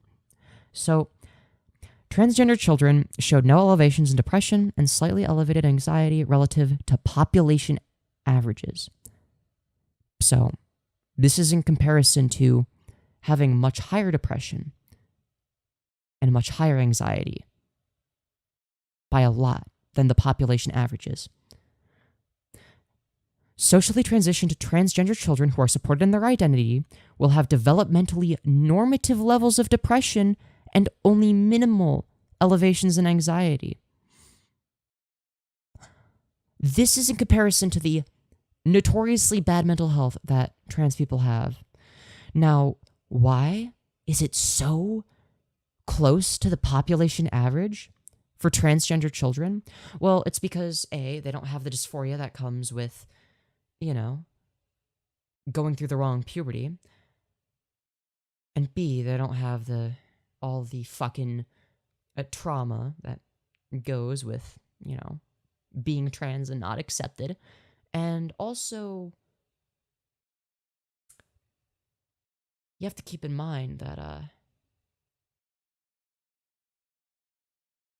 no, I was just gonna, sorry, I'm fucking spacing out. Sorry. The other thing I was gonna do is I was gonna read the methods. So basically, if you're, the methodology boiled down to a community-based national sample of transgender prepubescent children, so they haven't gone through any of the undesirable changes of their natural puberty, so aged 3 to 12 years old, so the sample size of 73, along with control groups of non-transgender children in the same age range, so again, 73 non-transgender children, same age, and with gender-matched community controls. And there are there's an N value of 49 in terms of 49 siblings of transgender participants who were recorded as a part of the Trans Youth Project, meaning they would be comparing the fucking whatchamacallit, the mental health of siblings where one sibling is trans and one is not. And that also would also account for the fact that, like, okay, yeah, they live in the same house, right? So essentially, when they're affirmed in their identity, it benefits them. Another thing I'd like to show is that there's another study. It's also from the American Academy of Pediatrics.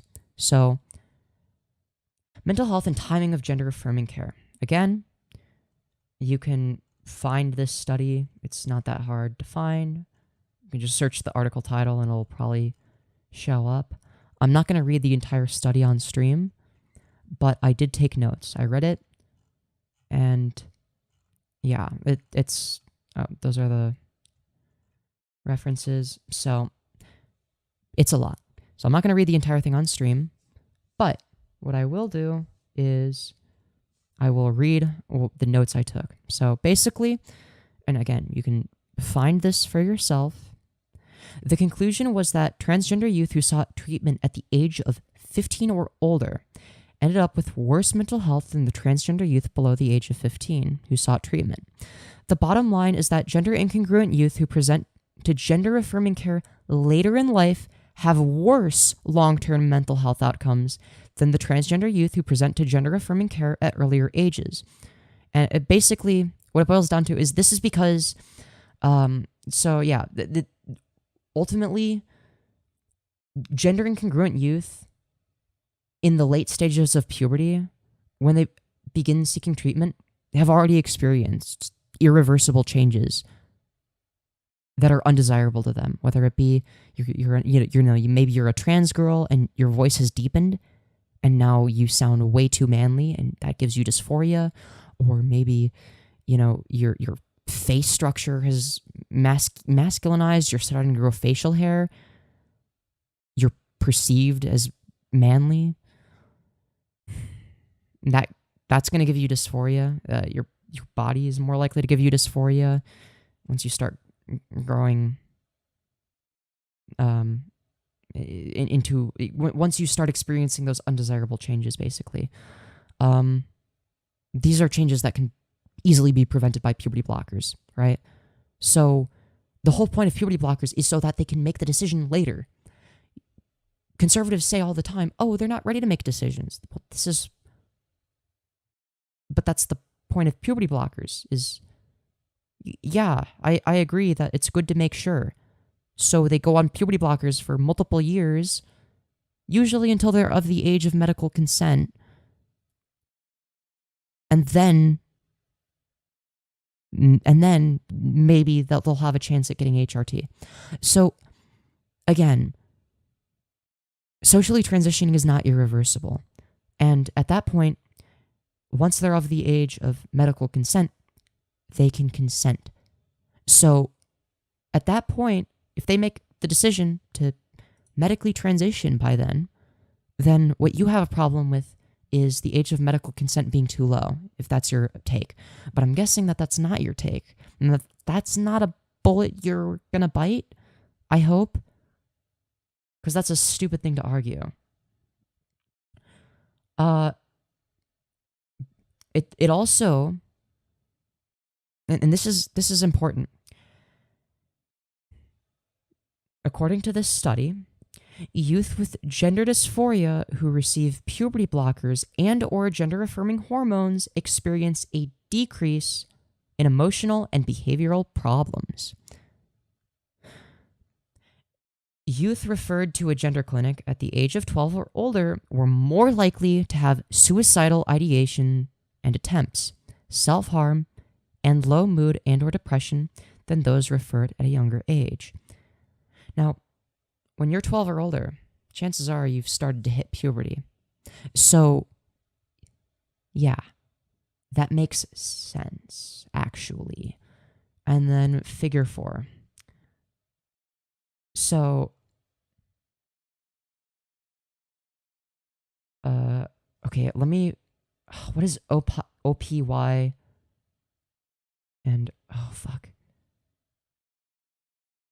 I think it's younger presenting youth and older presenting youth, I think. Hold on. Let me go back to the study. It'll probably say what it means in the study. And there's... So, what is OPY? I think... Sorry, I have to figure what this... Hold on. Incongruence, blah, blah, blah. Oh, I don't have it on screen. My bad. Median. So this is the figure. So, okay. So basically what this shows, this is the sort of like the frequency or percentage of people that have, hold on. Let me show the larger version. This details the frequency at which people have depressive disorders, anxiety disorders, history of self-harm, current suicidal ideation, history of suicidal ideation, suicidal attempts, and use of PM. What is PM? I'm sorry, I'm stupid. And then if you look here, you can see, like, yeah. So you've got people that show up to gender clinics younger. And then you have these. Now, obviously, then you've got current suicidal ideation, history, attempt, and depressive disorders, obviously, is a big one.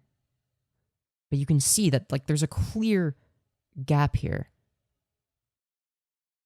And what the gray is obviously people that present for the first time to a gender clinic when they're older.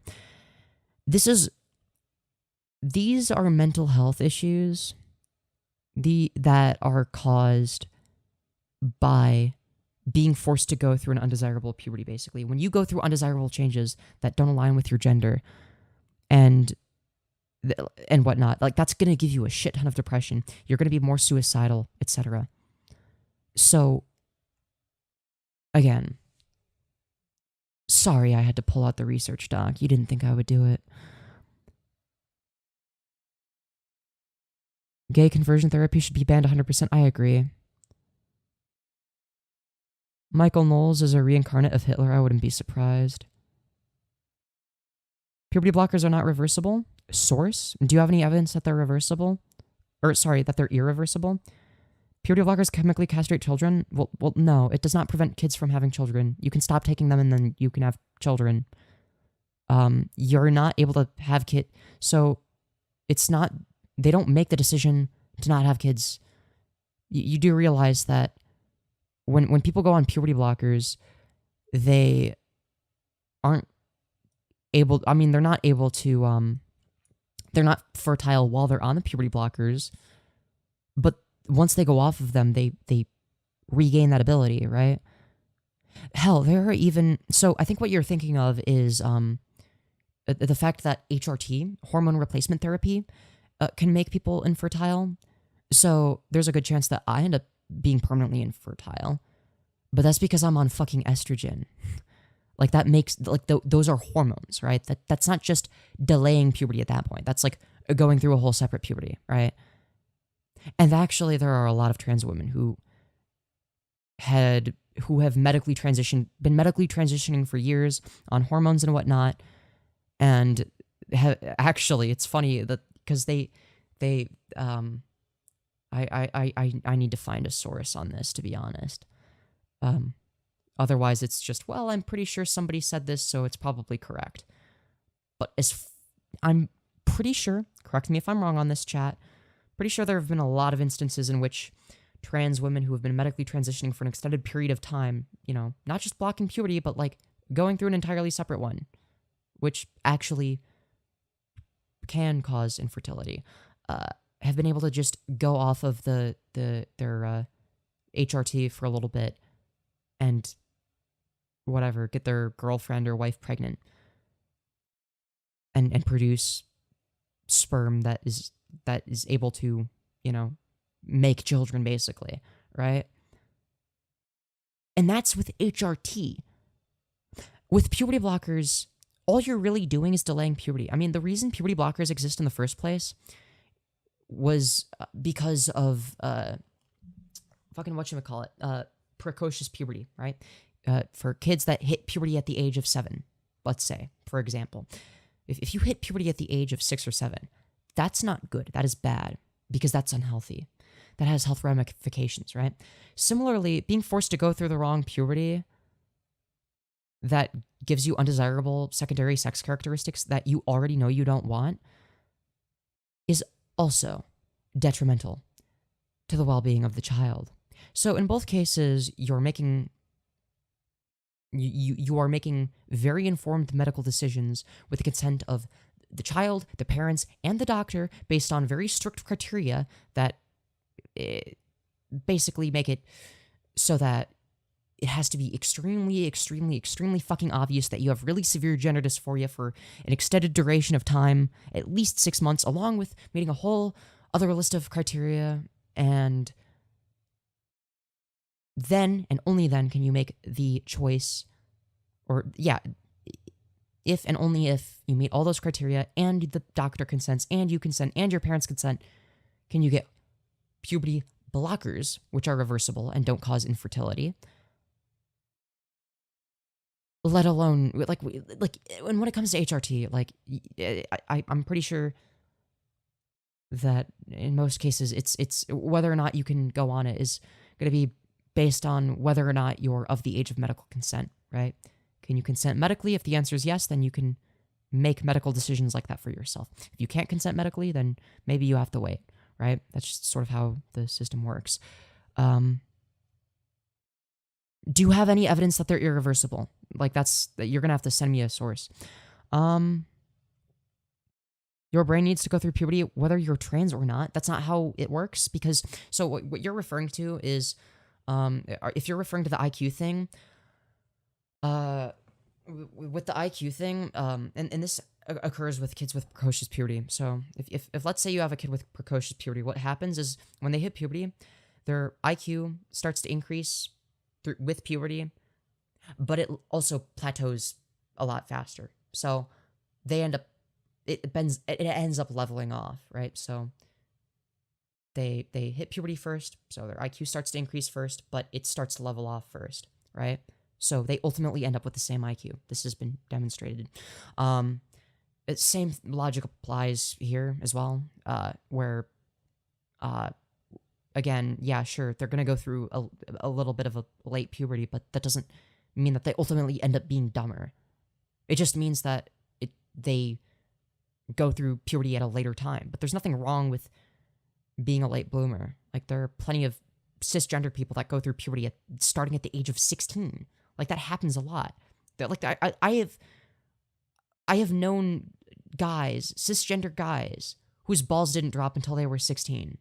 So the idea that it's like this horrifically bad and dangerous thing to not hit puberty until the age of 16 is fucking brain dead, basically.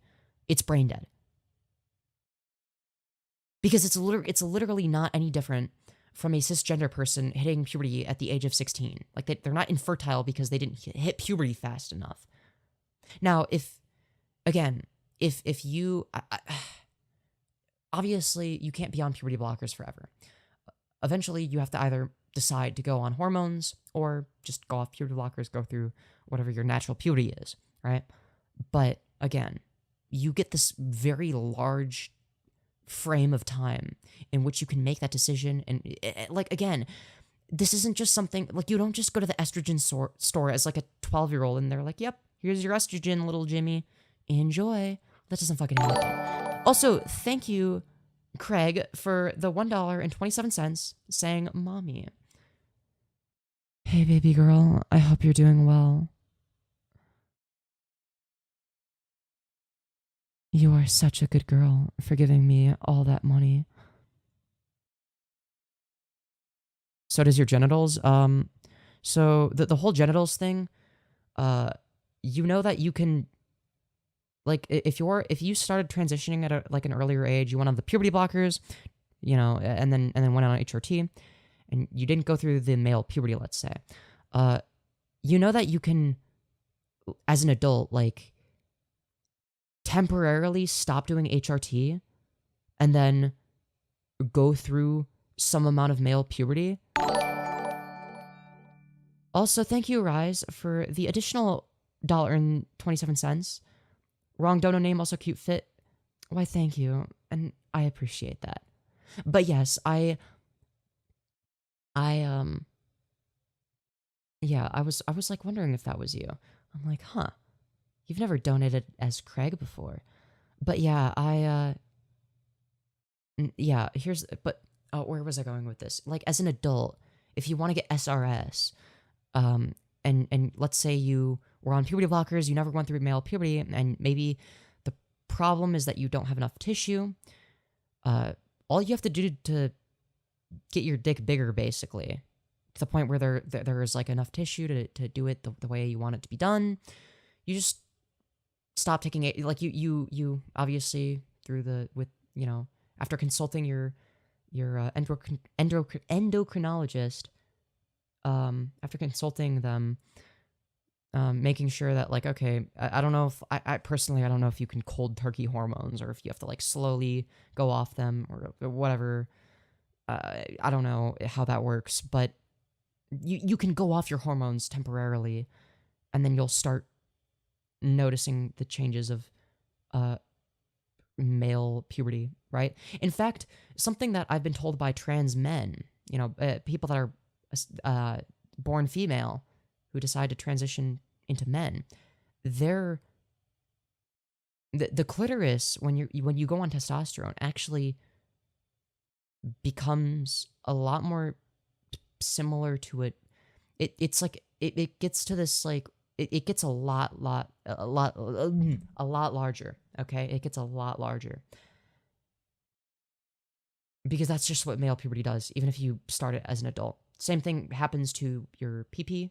If you are an adult trans woman, and let's say you are one of the lucky ones that never had to go through male puberty because you got the necessary medical care that you needed, unlike every other fucking person ever, because heaven forbid we live happy lives that aren't fucking dysphoric as shit, am I right?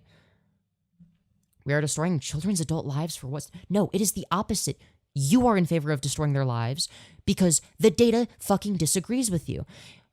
It has been statistically proven, and I've already shown you, that when people aren't able to transition until later in life, they're more likely to be depressed. Why? Because they weren't able to be themselves. They were forced to go through changes that are fucking detrimental to their well-being. Do you think I wanted to go through the changes? Do you think I'm happy that I've experienced the irreversible?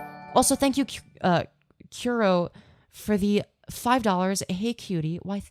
Thank you. I very much appreciate it. And thank you for the money. You guys are so generous with the donations tonight. Very much appreciated. But no, you are advocating for people like me, people similar to me that aren't me, to be fucking miserable. I am lucky. I am one of the lucky ones in that I'm 5'6". I never really developed that many masculine features. But guess what? If I was a 6'4" linebacker, that would be the most dysphoria-inducing shit. And if that's what I ended up being by the age of 18, there's a good fucking chance that would have caused me so much dysphoria, I wouldn't be here streaming right now. So before you sit here and, oh, you're ruining the lives of adults. No, it is the opposite. If I was forced to go through changes to the point where it made me unable to pass as a woman ever, and I was forced to not even be feminine in terms of how society treats me, especially. I mean, hell, if you're a 6'4" linebacker, I mean, you can still be trans, obviously, but holy shit. While I still believe that if you're a 6'4", if you have the body of a 6'4" linebacker and you're trans, you're still just as valid. If that's causing you dysphoria, the medical system has failed you. You should have gotten access to necessary medical care, but society and the medical system has failed you.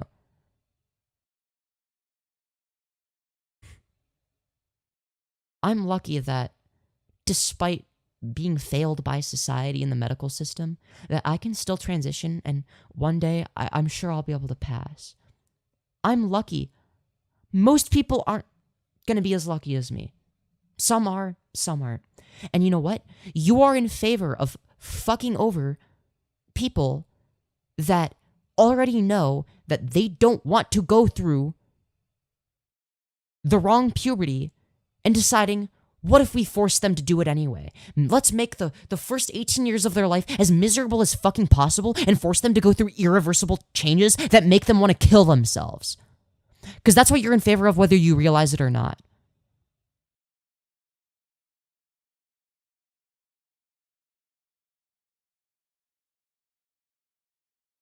I was the twinkiest, most feminine motherfucker for a guy, and I was still dysphoric.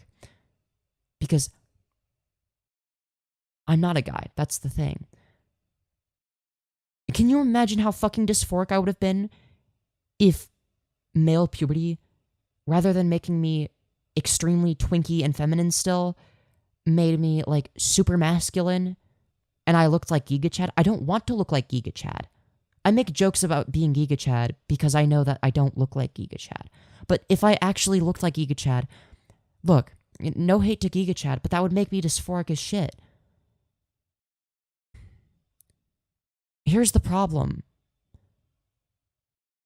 That it is literally borne out in all of the medical literature that the best way to improve the mental health of trans people is to just give them necessary medical care.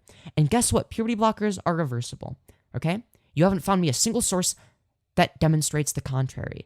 So maybe get off your fucking high horse and stop pretending like, oh no, it's about protecting the kids, ooh. No, you are hurting the kids. You are hurting kids that are just like me. But guess what? They don't win the genetic lottery.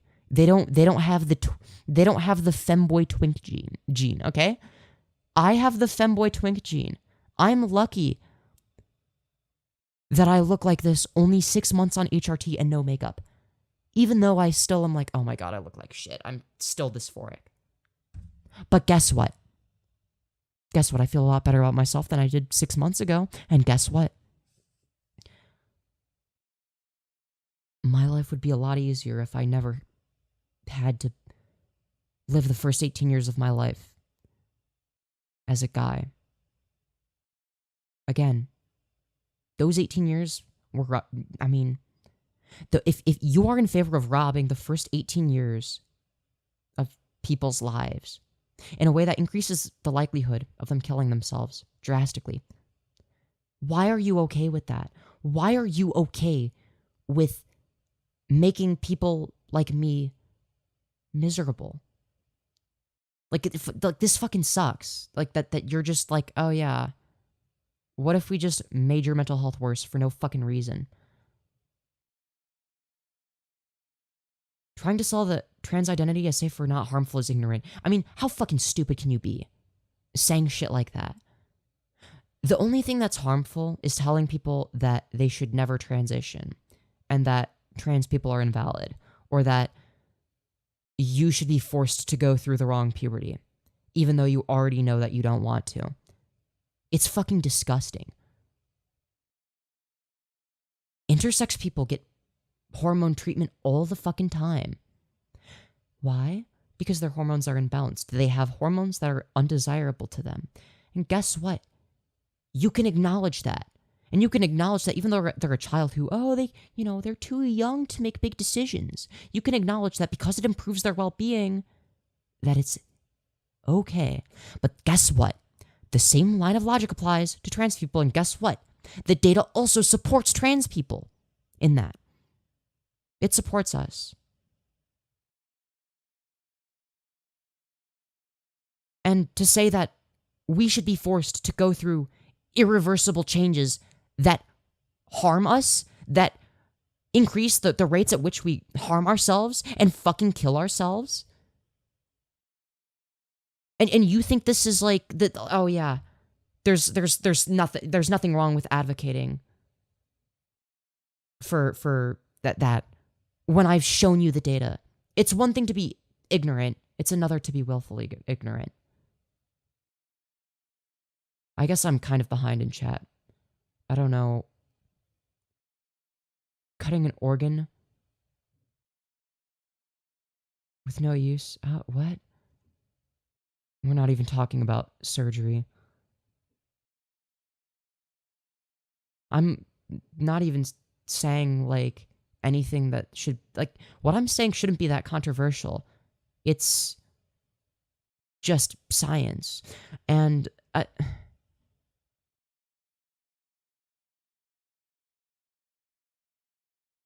That's like saying a paper cut. Wait, what?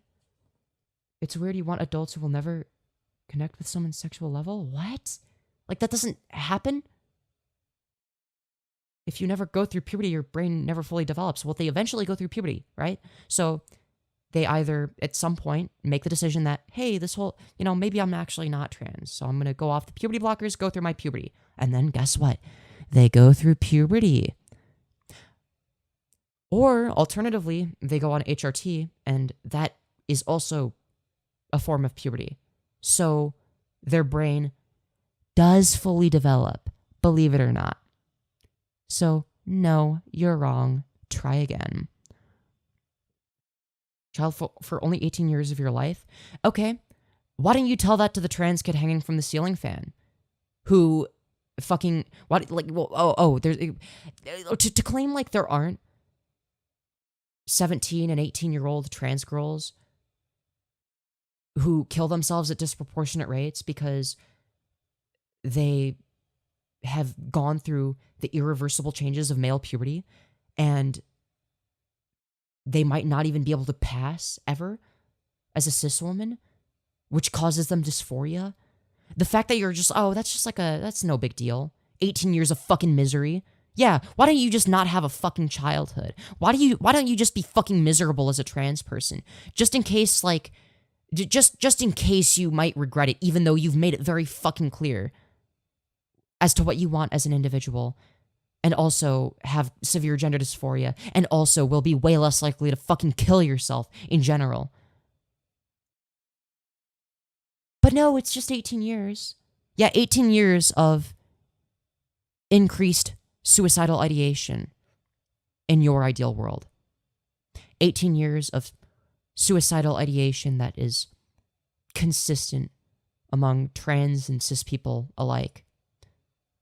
And again, and my ideal world being that, yeah, trans people deserve access to necessary medical care even if they're a child who's just starting to go through puberty. Because guess what? That necessary medical care is what stops them from killing themselves, stops them from being miserable. But no, you'd rather they be miserable. You have decided that you know better than they do, and then the doctors do, and that you don't care about what the data says, and that your feelings should supersede the well-being of all of the trans kids that need this to live a happy life. So your physical appearance is more... I'm sorry, but if your physical appearance is causing you so much dysphoria that you're going to kill yourself, and also, first of all, you do develop an adult brain, because you still end up going through puberty, right? You don't stay on puberty blockers forever. You go off of them, or you introduce hormones into the mix, and then you go through puberty, no matter what. It's just a matter of deciding which puberty. But either way, you end up with a fully developed adult brain. But if your physical appearance is causing you so much distress that you're going to fucking kill yourself because it doesn't align with who you are, then yes, the necessary medical care is not just a thing that would be nice to have, okay? It is a right. It is a fundamental human right to have necessary medical care.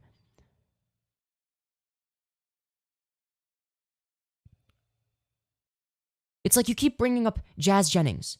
Jazz Jennings. And then she had bottom surgery, blah, blah, blah. Penis wasn't big enough. I already told you. Maybe you just weren't listening, or I haven't scrolled down far enough to... or whatever. I mean, I'm reading old messages, I guess, but I've already explained that you could just go off of HRT temporarily if bottom surgery is that important to you and you can't do it safely. And guess what? The problem there would be that they didn't do it safely. And guess what? You can be of the belief that, yeah, it's better to do it safely than to not do it safely. Holy shit.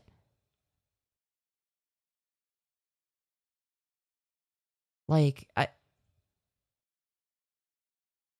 agree that your brain isn't fully developed until you're 26 years old, but guess what? That's an argument in favor of me. Yeah, your brain's still developing.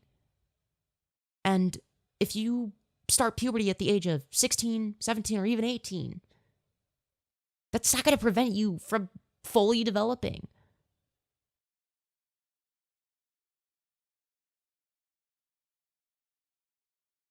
She's way behind chat. Okay, well, that makes sense.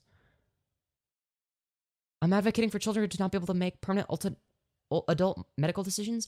You realize that the lack of a decision is a decision in and of itself, right? Not going on puberty blockers is actually more of a decision than going on puberty blockers, because not going on puberty blockers, deciding to not ever take them, is a decision being made to go through the natural puberty. Now, it's an intuitively obvious decision for basically every cis person on the planet, but again, for trans people, not so much. So again, you have to realize that, first of all, adult medical decisions. Okay, first of all, I mean, yeah, sure, there's an age of medical consent. Puberty blockers are reversible. We've already established this. Like, so unless you can provide me with a counter study, you are wrong. It's not mutilation to give somebody necessary medical care that stops them from fucking killing themselves.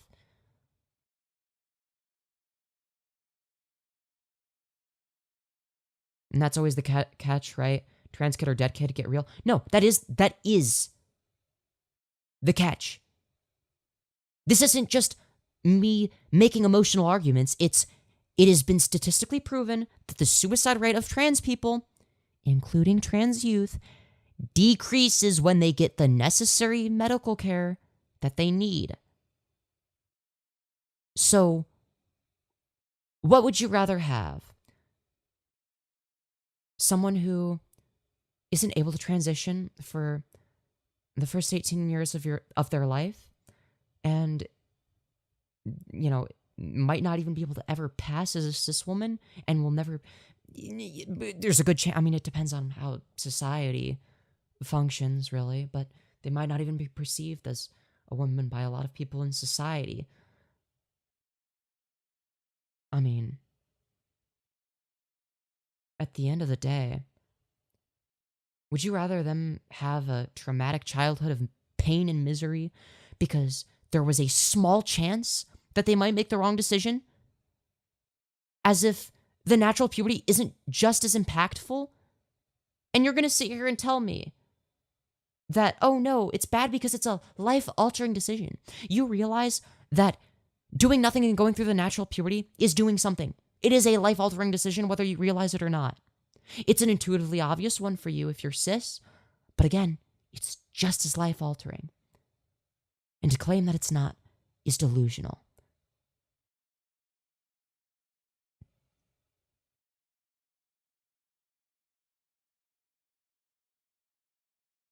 One in 6 trans people go to get bottom surgeries, but almost half deal with lifelong threatening complications. Wow, it's almost like despite complications, some people have dysphoria that's really fucking bad to the point where they're willing to take that risk. Do you think that trans people going in there like, oh, it's not risky at all. I'm doing it for funsies. No. No, they're not doing it for funsies. They're doing it to alleviate dysphoria. That is the only reason that they do it. You think that trans people are going out and getting bottom surgery for fun? No. It's not that they're unaware of the lifelong, the potential complications. They're aware. Surgery in general can be risky. But first of all, you should, like, if your goal is to protect the kids, lol, then why the fuck are you talking about surgery? Kids aren't getting surgery. Where is this happening? Oh, there was like 2 niche examples of kids getting surgery. Okay, and that's statistically significant how? Name another enhancement surgery with that. What is an enhancement surgery? An enhancement surgery? Like what? What do you mean enhancement? Because it's not just an enhancement surgery. It's like a life-saving surgery for some people. Some people have dysphoria that is so fucking bad. It's beyond comprehension. And whatever. I'm lucky in that my dysphoria, you know, all things considered, for a trans person, it's not that bad to have my level of... It's not good to have my level. It'd be better to just not have dysphoria. But all things considered, mine isn't terrible. But you have to realize that different people have different levels of dysphoria. Some trans people just don't have dysphoria. And you know what? More power to them. But a lot of them... And these are the ones that are the most likely to kill themselves. A lot of them have really bad dysphoria. I'm lucky to not have dysphoria that's so bad that it causes me to be extremely suicidal. I have dysphoria and I don't like it. It makes me feel like shit. And it definitely doesn't help my mental health, right? But all things considered, I'd like to look at it in a more positive light. Like, well, some people have it worse, I guess. Femyoz, your mic is too quiet. Is it? I don't think it is. It should be like the right volume. I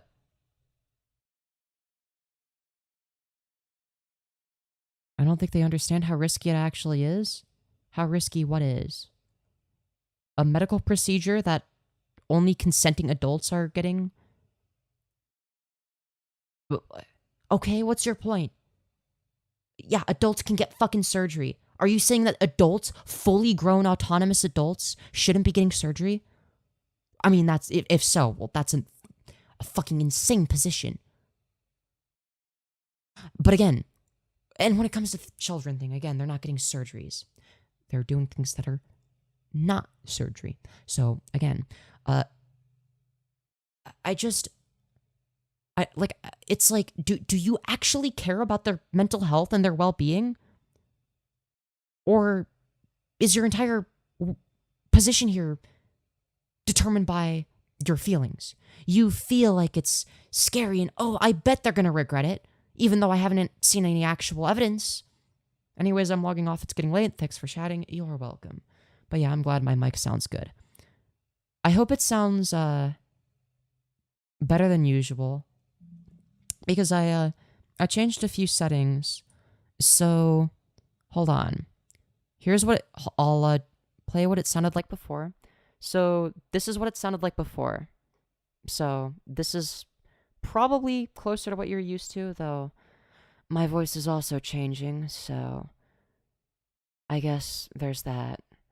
But yeah, this is, and then obviously there's this, where basically I sound a little bit different. It's got a little bit more of like a studio mic sound, I think. I don't know. I've always liked the sound of studio mics. They have like I don't know, I want it to sound like a podcast.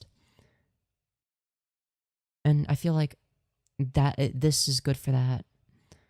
I don't know, I like it.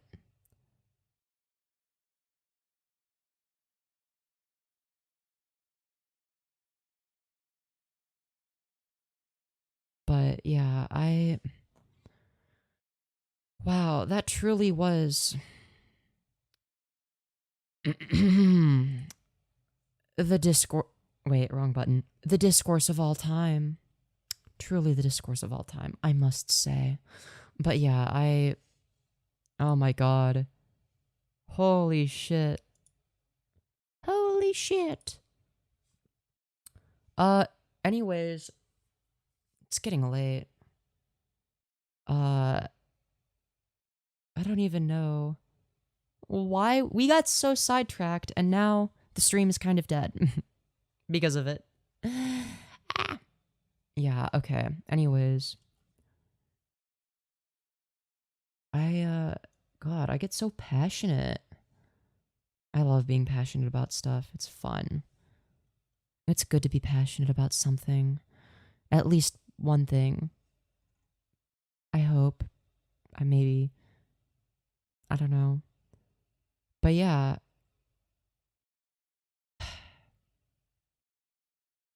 What do we talk about now? Smash like, I guess, if you've enjoyed the stream. Because, like, here's the thing, is, like, whenever I talk about this, it's like, it almost feels personal. Also, thank you, Batao Crafter, for the $5 W stream. Why, thank you. I appreciate that. I try my best to make it a W stream. The thing about streaming like this is, man, streaming can be one of the most rewarding and tiring things at the same time. You know? It's something I have a passion for. It's something I love. I have a passion for it in a way that I don't even necessarily have for content creation in of itself. Like, it's something I am really into in the moment. Content creation is cool. I like it. But I love streaming, and like, I don't know, there's something about it. There's something about talking to you guys, you, the listener. That's fun for me. It's satisfying, and creating good content on the fly is actually surprisingly difficult. Yeah, it's not something you can do on your sleep. On your sleep. God, my grammar's not grammaring today. It's not something you can do in your sleep. You have to know what you're doing, or else the quality of the stream will suffer. I try my best to make my streams as entertaining as possible. Even though they're a little bit more on the podcasty side, you can listen to them, right? It's still something I want to do that in a way that's like worth watching even. Like, if you have nothing better to do, you know, maybe you want to sit down and watch one of my streams for hours, even if it's a past live stream. I want the content itself to be good.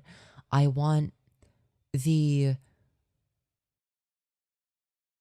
don't know how to explain it other than I just want people to just get something out of it. You know what I mean? I want people to see my content and derive some sort of value out of it, whether it be entertainment value, maybe they learn something new, maybe it's just something that they play in the background while they do something else, right? They're doing something else, they're listening to this, and that helps them be productive. Whatever it may be. Maybe you like listening to streams while you go to sleep. I do that. Hell, sometimes I'll play my own streams while I'm going to sleep to see, is this a good stream to that I would want to like, that's like entertaining, but at the same time, like, it's like the audio is consistent and I feel like I can sleep. Hello, Jalen. Welcome to the stream. I'm probably going to end the stream soon. Oh my god, I just remembered one other thing. We're not going to watch the whole video, most likely, but November the Owl apparently decided he's not a very big fan of me, so he decided to make a very long, it's a 54-minute long video on me. I went away, but I'm back to watch my favorite bottom streamer. You're just in time for the...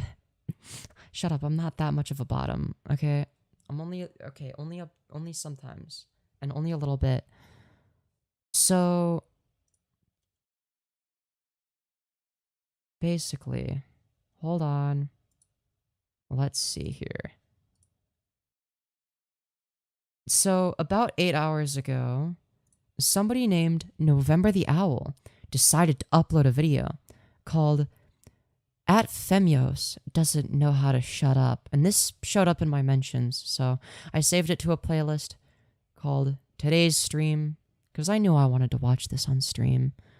I mean, it's got an interesting thumbnail and everything. I'm so glad to see that he is subscribed to the Femyoz YouTube channel. But, yeah, it's a boxing match I would win, by the way.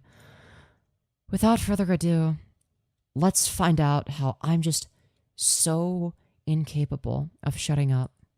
We the end cope. That's exactly what I said there. And then I responded, I know you sent me that naked Jesus, you idiot. Well, I would be able to see your message if it wasn't covered with the Wondershare Filmora free plan watermark. I'll have to ask my accountant about that. This is such cope. What?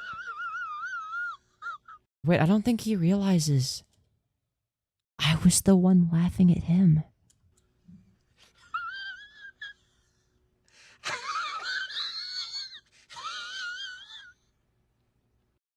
What is this? Mr. Conrad, you, my friend, are being audited. No. It's been like about a month since I checked. Oh my god, that is so fucking loud. Holy shit. I'm so sorry about that. What the fuckity fuck? Alright, we're turning that down. Okay, let's continue. Up on him on, like, the videos and everything else, and oh my god. It's just hilarious. Like, this dude almost had a mental breakdown, bruh. Oh, okay. If you're not allowed to like drawings of underage characters, then it's a 9,000-year-old vampire named Gormilios. Oh, the fucking loophole right there. Good fucking luck dealing with that shit. Because it's fictional characters, they can just make up whatever the fuck they want. Oh, they look 10, but they're actually 9,000 years old. But they act like they're 10 and they look like they're 10 and they have the mental capacity of a 10-year-old, despite. I was literally just yelling about what people that watch Lolicon will do, because that's, yeah, they say shit like that. And I was describing how, yeah, those are the excuses they'll make. I don't see what the issue with that is. Really? It's a 52-minute... Yeah, we're not watching the whole thing on this stream. We're gonna watch part of it. Look, here's the thing that you guys don't understand. I want to be proven wrong on this so fucking badly. So this is in the context... Oh god. Is he gonna take... I wonder if he's gonna say that I'm defending Lolicon. Because I was not. I was literally just saying, I just want to see a study that demonstrates that... I just want... Even if it's just a single study, and I don't know if there is one, but I was asking my chat to show me a study demonstrating that somebody is more likely to harm a child if they're looking at sexualized depictions of children, if that's what they get off to, versus if the same person with the same set of predispositions doesn't look at that. That was all I wanted. The whole discourse surrounding this is fucking AIDS, and I hate it. Because that would validate my feelings on the topic. Then I'd be able to be like, okay, no more dealing with this optics nightmare. But nobody is presenting me with a study. Please, somebody, please find me a study. Please, please, please. I am begging you. I am fucking begging you, so that I don't have to... Oh god, because I don't want to look... Oh god, I don't want to look at studies. In my defense, genuinely, who the fuck wouldn't have a mental breakdown if they're being pressured into talking about the Lolicon discourse, okay? I don't even want to think about this anymore. Okay, you know what? Fuck feelings and stuff. I'm not talking about legality. I'm talking strictly in a moral prescriptive sense, not a descriptive, this is what the law is sense. Is he just gonna play my video? Fucking god. Well, how long does he play my video for? Oh god, can we just agree that, there's not, none of us have seen... Okay, Femyoz, if you want to be proven wrong, then I'm gonna prove you wrong. Okay, prove me wrong about the Lolicon discourse, or whatever. All I wanted to be proven wrong about, which I guess is based on the way I feel, because I feel like all the Lolicon shit is fucking disgusting, right? But all I wanted was statistical evidence to back up my feelings, basically. But at the same time, I also have this issue where it's like, okay, but I also don't want to start with an opinion and work backwards. So I was trying to avoid that. So I was like, okay, I'm going to start out by assuming this is a moral neutral and work from there. I want to be proven wrong. I want somebody to prove that this isn't a moral neutral and that it's a moral wrong. But first, I need some sort of objective or measurable harm that is clearly and unambiguously caused by this. But yeah, it's The first time ever, I'm gonna prove you wrong on the first kind of situations. And if you disagree for what I said, then go ahead and debate me on your stream on the December 22nd on a Why the 22nd? Friday. Basically the first day of my Christmas break. Okay, that's fair. And so it's either you join my Discord server in the bio or just Or I'll DM you. Also, thank you, Craig, for the additional $1.27. I can't even speak today. This could have been avoided if you didn't go into the convo debate bro style. I mean, maybe, I don't know. Debate me and add me as a friend on your on Discord, and I'll talk to you on and debate you about what I'm talking about. But let me give this for a second here. The amount that Femyoz does not know is absolutely ridiculous. Well, the amount that any given individual doesn't know is absolutely ridiculous, right? Like, for every one thing that any given person does know, not just me, not just you, not just any, this goes for anybody. For everything you know, there's more than 5 trillion things you don't know.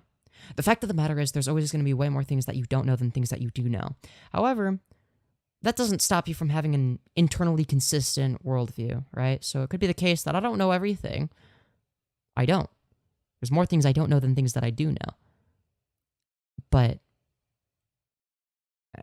if I have an opinion and somebody presents me with counter evidence, and the counter evidence is good enough, then my opinion will change, right? Like, I don't have the same opinions that I had 5 years ago. A lot of my shit that I used to believe turned out to be wrong. And you know what? That's okay. That happens. But, yeah. Can you tell me how much information we have known about every single rape rate and every single thing on this planet in 8 billion people? Yes. No, I don't have that information memorized. Wow, incredible. I can't believe you figured that out. I have not memorized the global rape statistics. But apparently that means like what? I'm sorry. Why is that something that I would need to know? Unless I'm arguing a certain point, but it's never really come up. I've never needed to prove that this is the frequency at which rape happens, therefore, and then whatever the fuck. So why would I need to know that? Knowing stuff isn't necessarily valuable in of itself. It can be good, but knowing stuff that's actually useful. Also, thank you, Rise, for the additional $1.27. To be fair, Blaire White could be a tall, rough dom, and you are a mean dom. I think Blaire White is 5'5", though. I am a mean dom, but Blaire White is definitely not a dom. Well, when I'm a dom, I'm mean. I'll just say that. When I'm not a dom, I don't even want to get into it. Look, fact of the matter is Blaire seems boring and vanilla as hell. But yeah, no. The point. Okay, look. I thought she was tall. No, I thought she was 5'5". No, but the point is that you, no matter what, you're not going to know everything, right? So learn things that are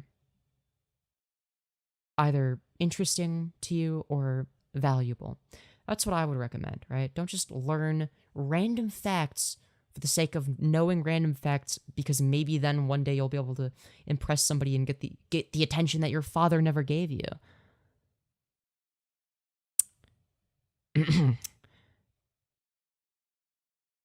And yeah, anyway. No,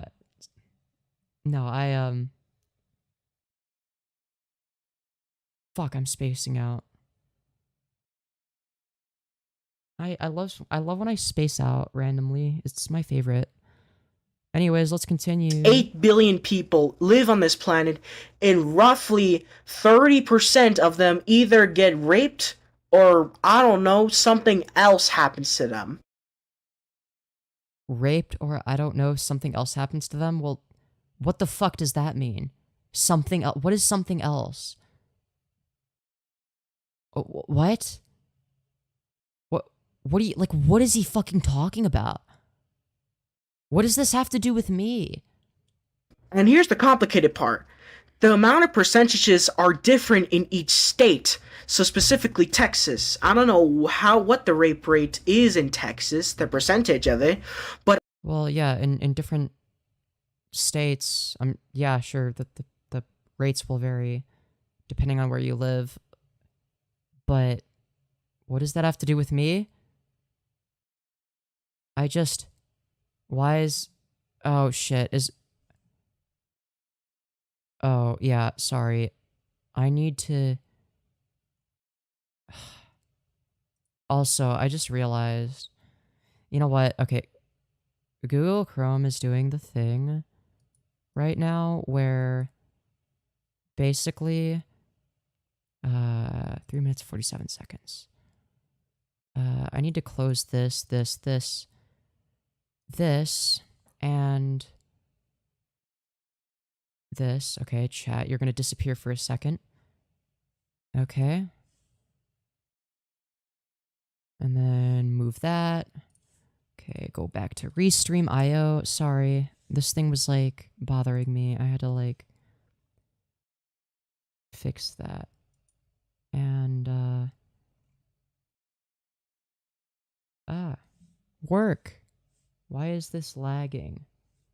Stop it. No. And then over here, don't want that to be playing because that's gonna cause lag. Sorry. Where were we?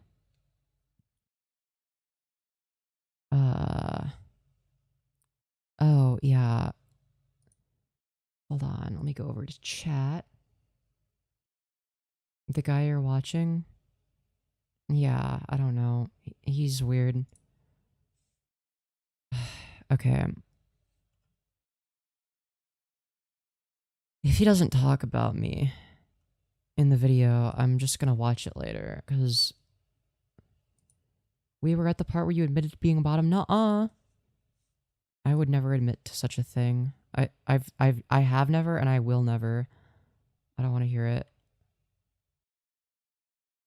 Okay, anyways. Yeah, let's continue. But I know it is probably similar to other states in the United States. But here's where it gets complicated. Yeah, well, there's going to be some variance, I'm sure, but it's not going to be exactly the same. The same applies to Mexico, Guatemala, Brazil. No, it's going to be different in different countries depending on where you live, right? Like, if you live in a shitty third world country, I feel like you're more likely, like, it's going to depend on where you live, right? So, like, if you live in an area that's more safe, then you're less likely. So it's not going to be the same. But, okay. I mean, on a state-by-state basis, for the most part, in this country at least, I'm sure that most of them are probably similar, but I haven't really looked into it, so I don't know. Whatever, a European country specifically, like Britain, France, Poland, Czechoslovakia, well, Czechoslovakia doesn't exist anymore, but every single percentage of that single thing is always not consistent. It is different in every single thing according to documentations in the... What does this have to do with me? You're like, blood is just waffling about nothing. The world. But also it gets really complicated when you look at counties. Yes, there are counties. Yeah, depending on where you live, it's gonna have different, like, there are gonna be different preventative measures taken to prevent things like rape. So yeah, the statistics are gonna vary to an extent. Sure. But, like, what does this have to do with me? You said that you were gonna prove me wrong on something, but you're not proving me wrong on anything. You're just talking about nothing. Counties. This video is literally just, guys, did you know that in some places that are more unsafe, you're more likely to get raped than in places that are safe? It's actually going to be slightly different depending on where you are. Holy shit, dude. I can't. Oh, wow. You fucking destroyed me, because that was definitely a point I was arguing, is that rape statistics are exactly the same everywhere. Like, what is he talking about? I don't even know what that would be derived from. Like, that doesn't even have anything to do with a single point I've made. Like, what? He's just talking for the sake of talking.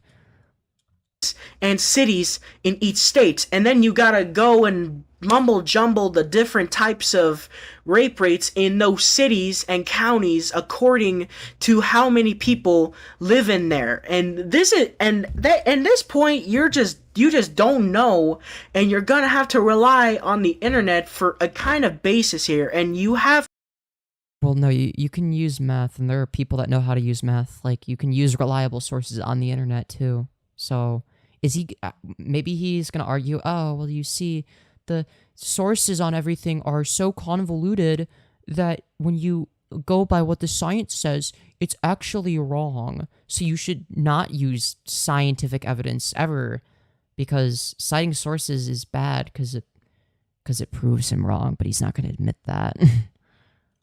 have to conduct a study to figure out what kind of situation you're dealing with. Okay, yeah, sometimes people do that. That's called science and statistics.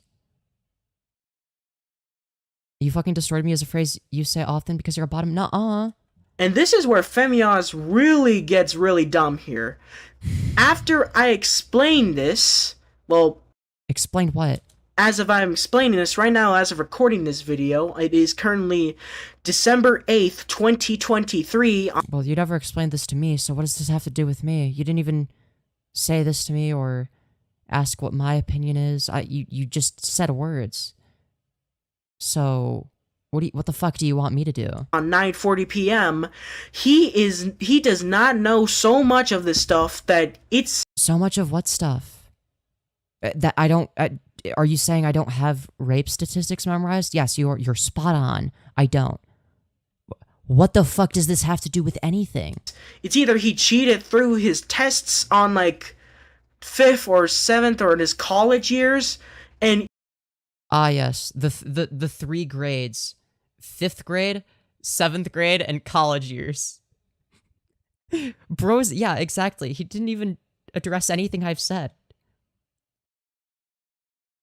Like, he said he's arguing against me, but, like, why don't you, like, if I'm wrong about something, why not argue against points I've actually made?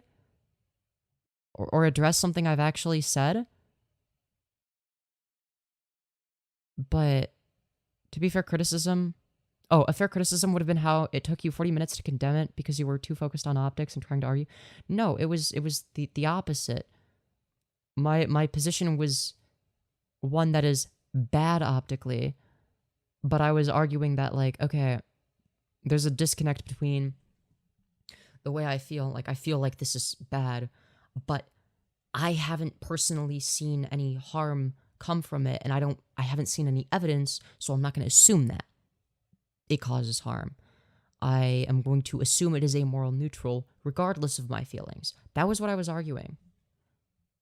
But I thought he was gonna, like, I don't know. I don't even know. Like, what's worse? This, or if he were to, like, try to, like, lie about my position or on something.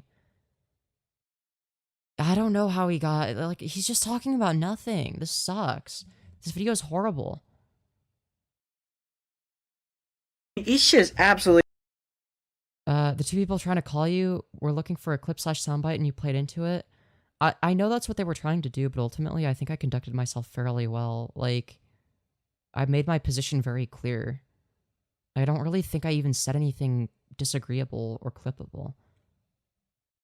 Really ridiculous, Mike. Come on. Like, you be telling me that you don't know stuff, but you denounce the stuff that you think you do know, but you do not. Do you think that maybe it could potentially be the case that someone can know some things and not others?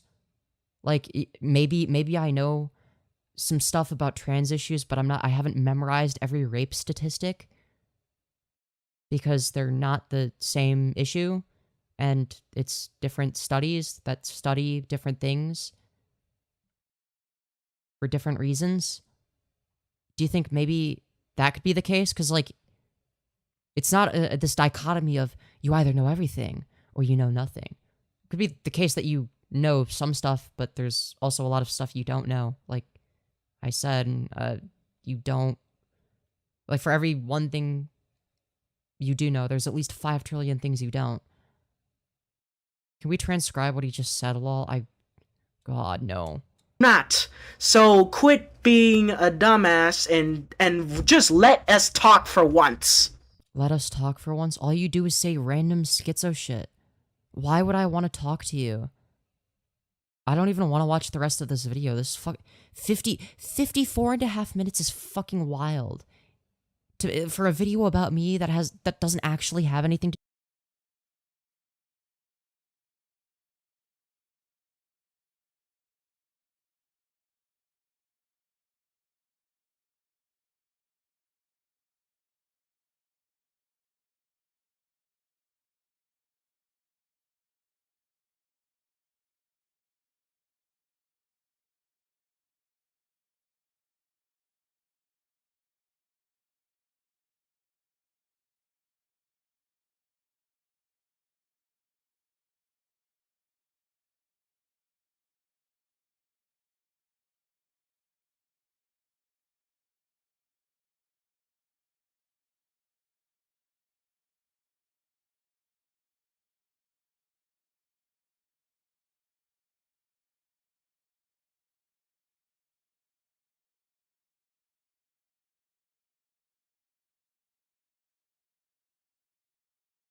Hello?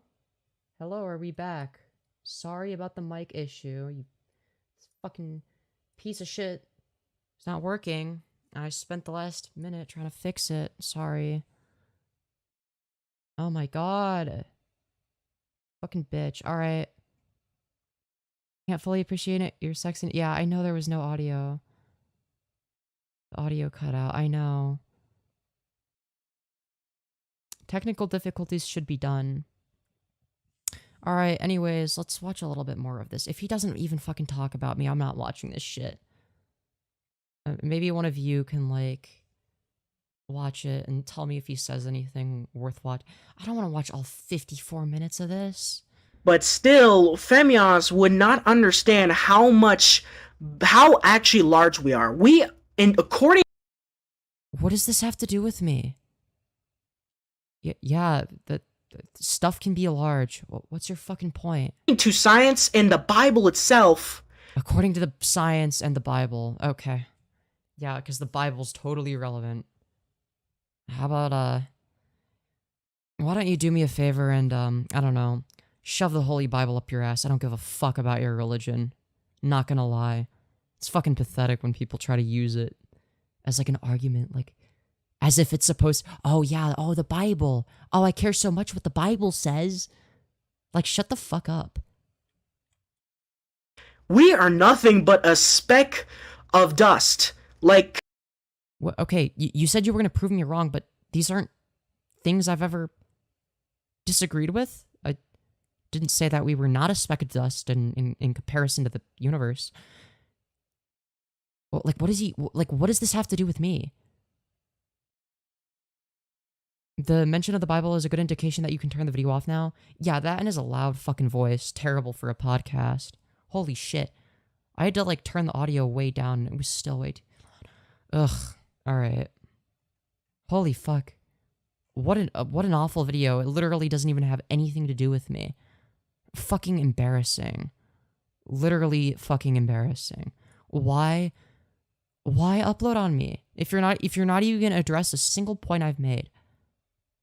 Why?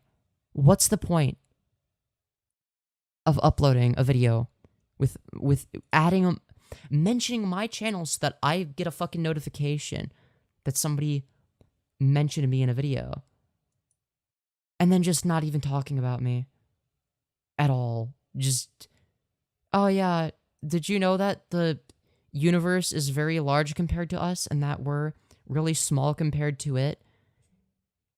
No, dipshit, I had no fucking idea. Thanks for revealing this crazy information for me. I never would have figured that out on my own. It's not like I already fucking knew this. It's like shit you learn in elementary school, and he's talking about it like it's some sort of, like, revolutionary new concept. Lil bro actually thinks he's Neil deGrasse Tyson over here. Like, I just don't get the point.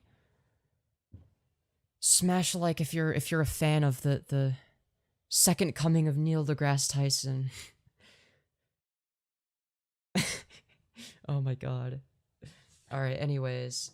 Fit check? Okay. I can do another fit check. I already did one earlier. And, yeah. I'm stretching as well. I don't know if you can tell. Yeah, anyways. Oh my god. See, that's the thing. I thought that the video was gonna be funny. I don't know. I'll, like, skim through it and see if he says any schizo shit, and then maybe I'll, like, watch that part on stream. I just don't care. Like, if he's not even gonna talk about me, what's the fucking point? The video is supposed to be about me, and I'm like, I'm getting all excited. I'm like, oh, he's gonna talk about me. You're too sexy for me to not constantly ask for fit checks. Damn. I see how it is. Yeah, sometimes I can be a little bit of a baddie. Yeah, so, holy shit. This fucking stream has derailed a lot. And, well, I can't stream forever. So, yeah,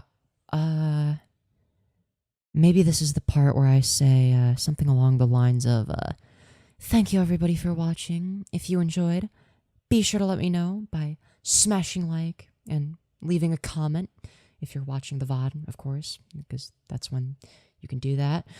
And I will see you all in the next one, unless I die in a tragic house fire. I want to make more fan art for you. I do love fan art. Fan art is... I love when people... fan art is great. I like when people make me fan art. I'm fucking starving, though. I need to eat. I mean, maybe I do, maybe I don't. I'll let you know by smashing something else. Oh, is that so? What if you smash something else while smashing the like button? Oh, that would just be so hot, wouldn't it? I wish I could draw, yeah, understandable. As somebody that doesn't know how to draw, relatable. I could never. But what I can do is something... That's the great thing about human beings. You know, we're all good. Maybe not. Maybe we're not all good at something. What is Matt Walsh good at again? Being a bad person? Ooh, wow. Good for him.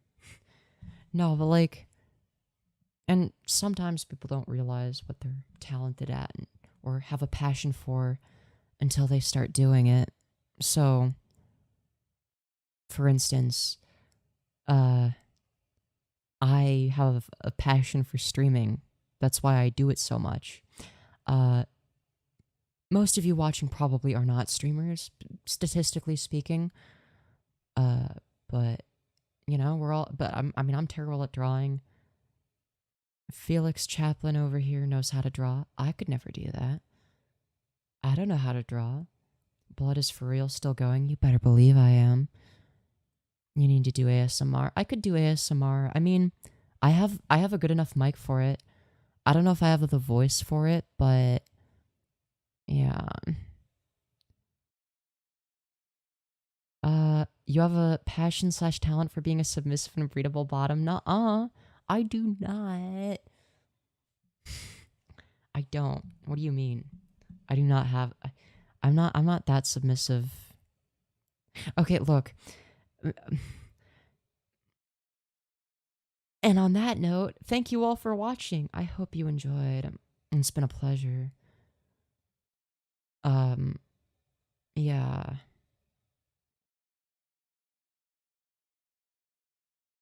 You need.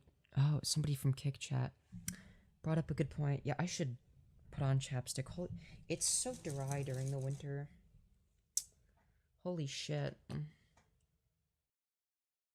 Alright, wait, hold on. Let me,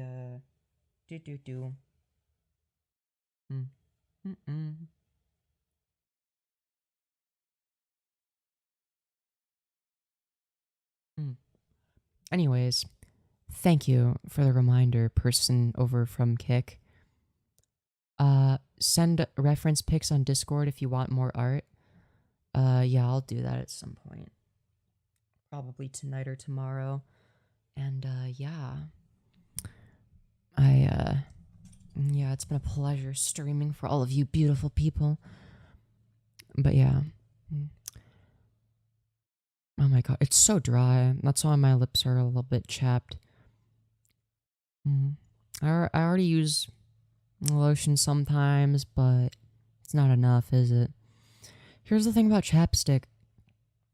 It allows your lips to have moisture for like 25 minutes, and then they're all chapped and fucky again. Good night, cutie booty. Good night.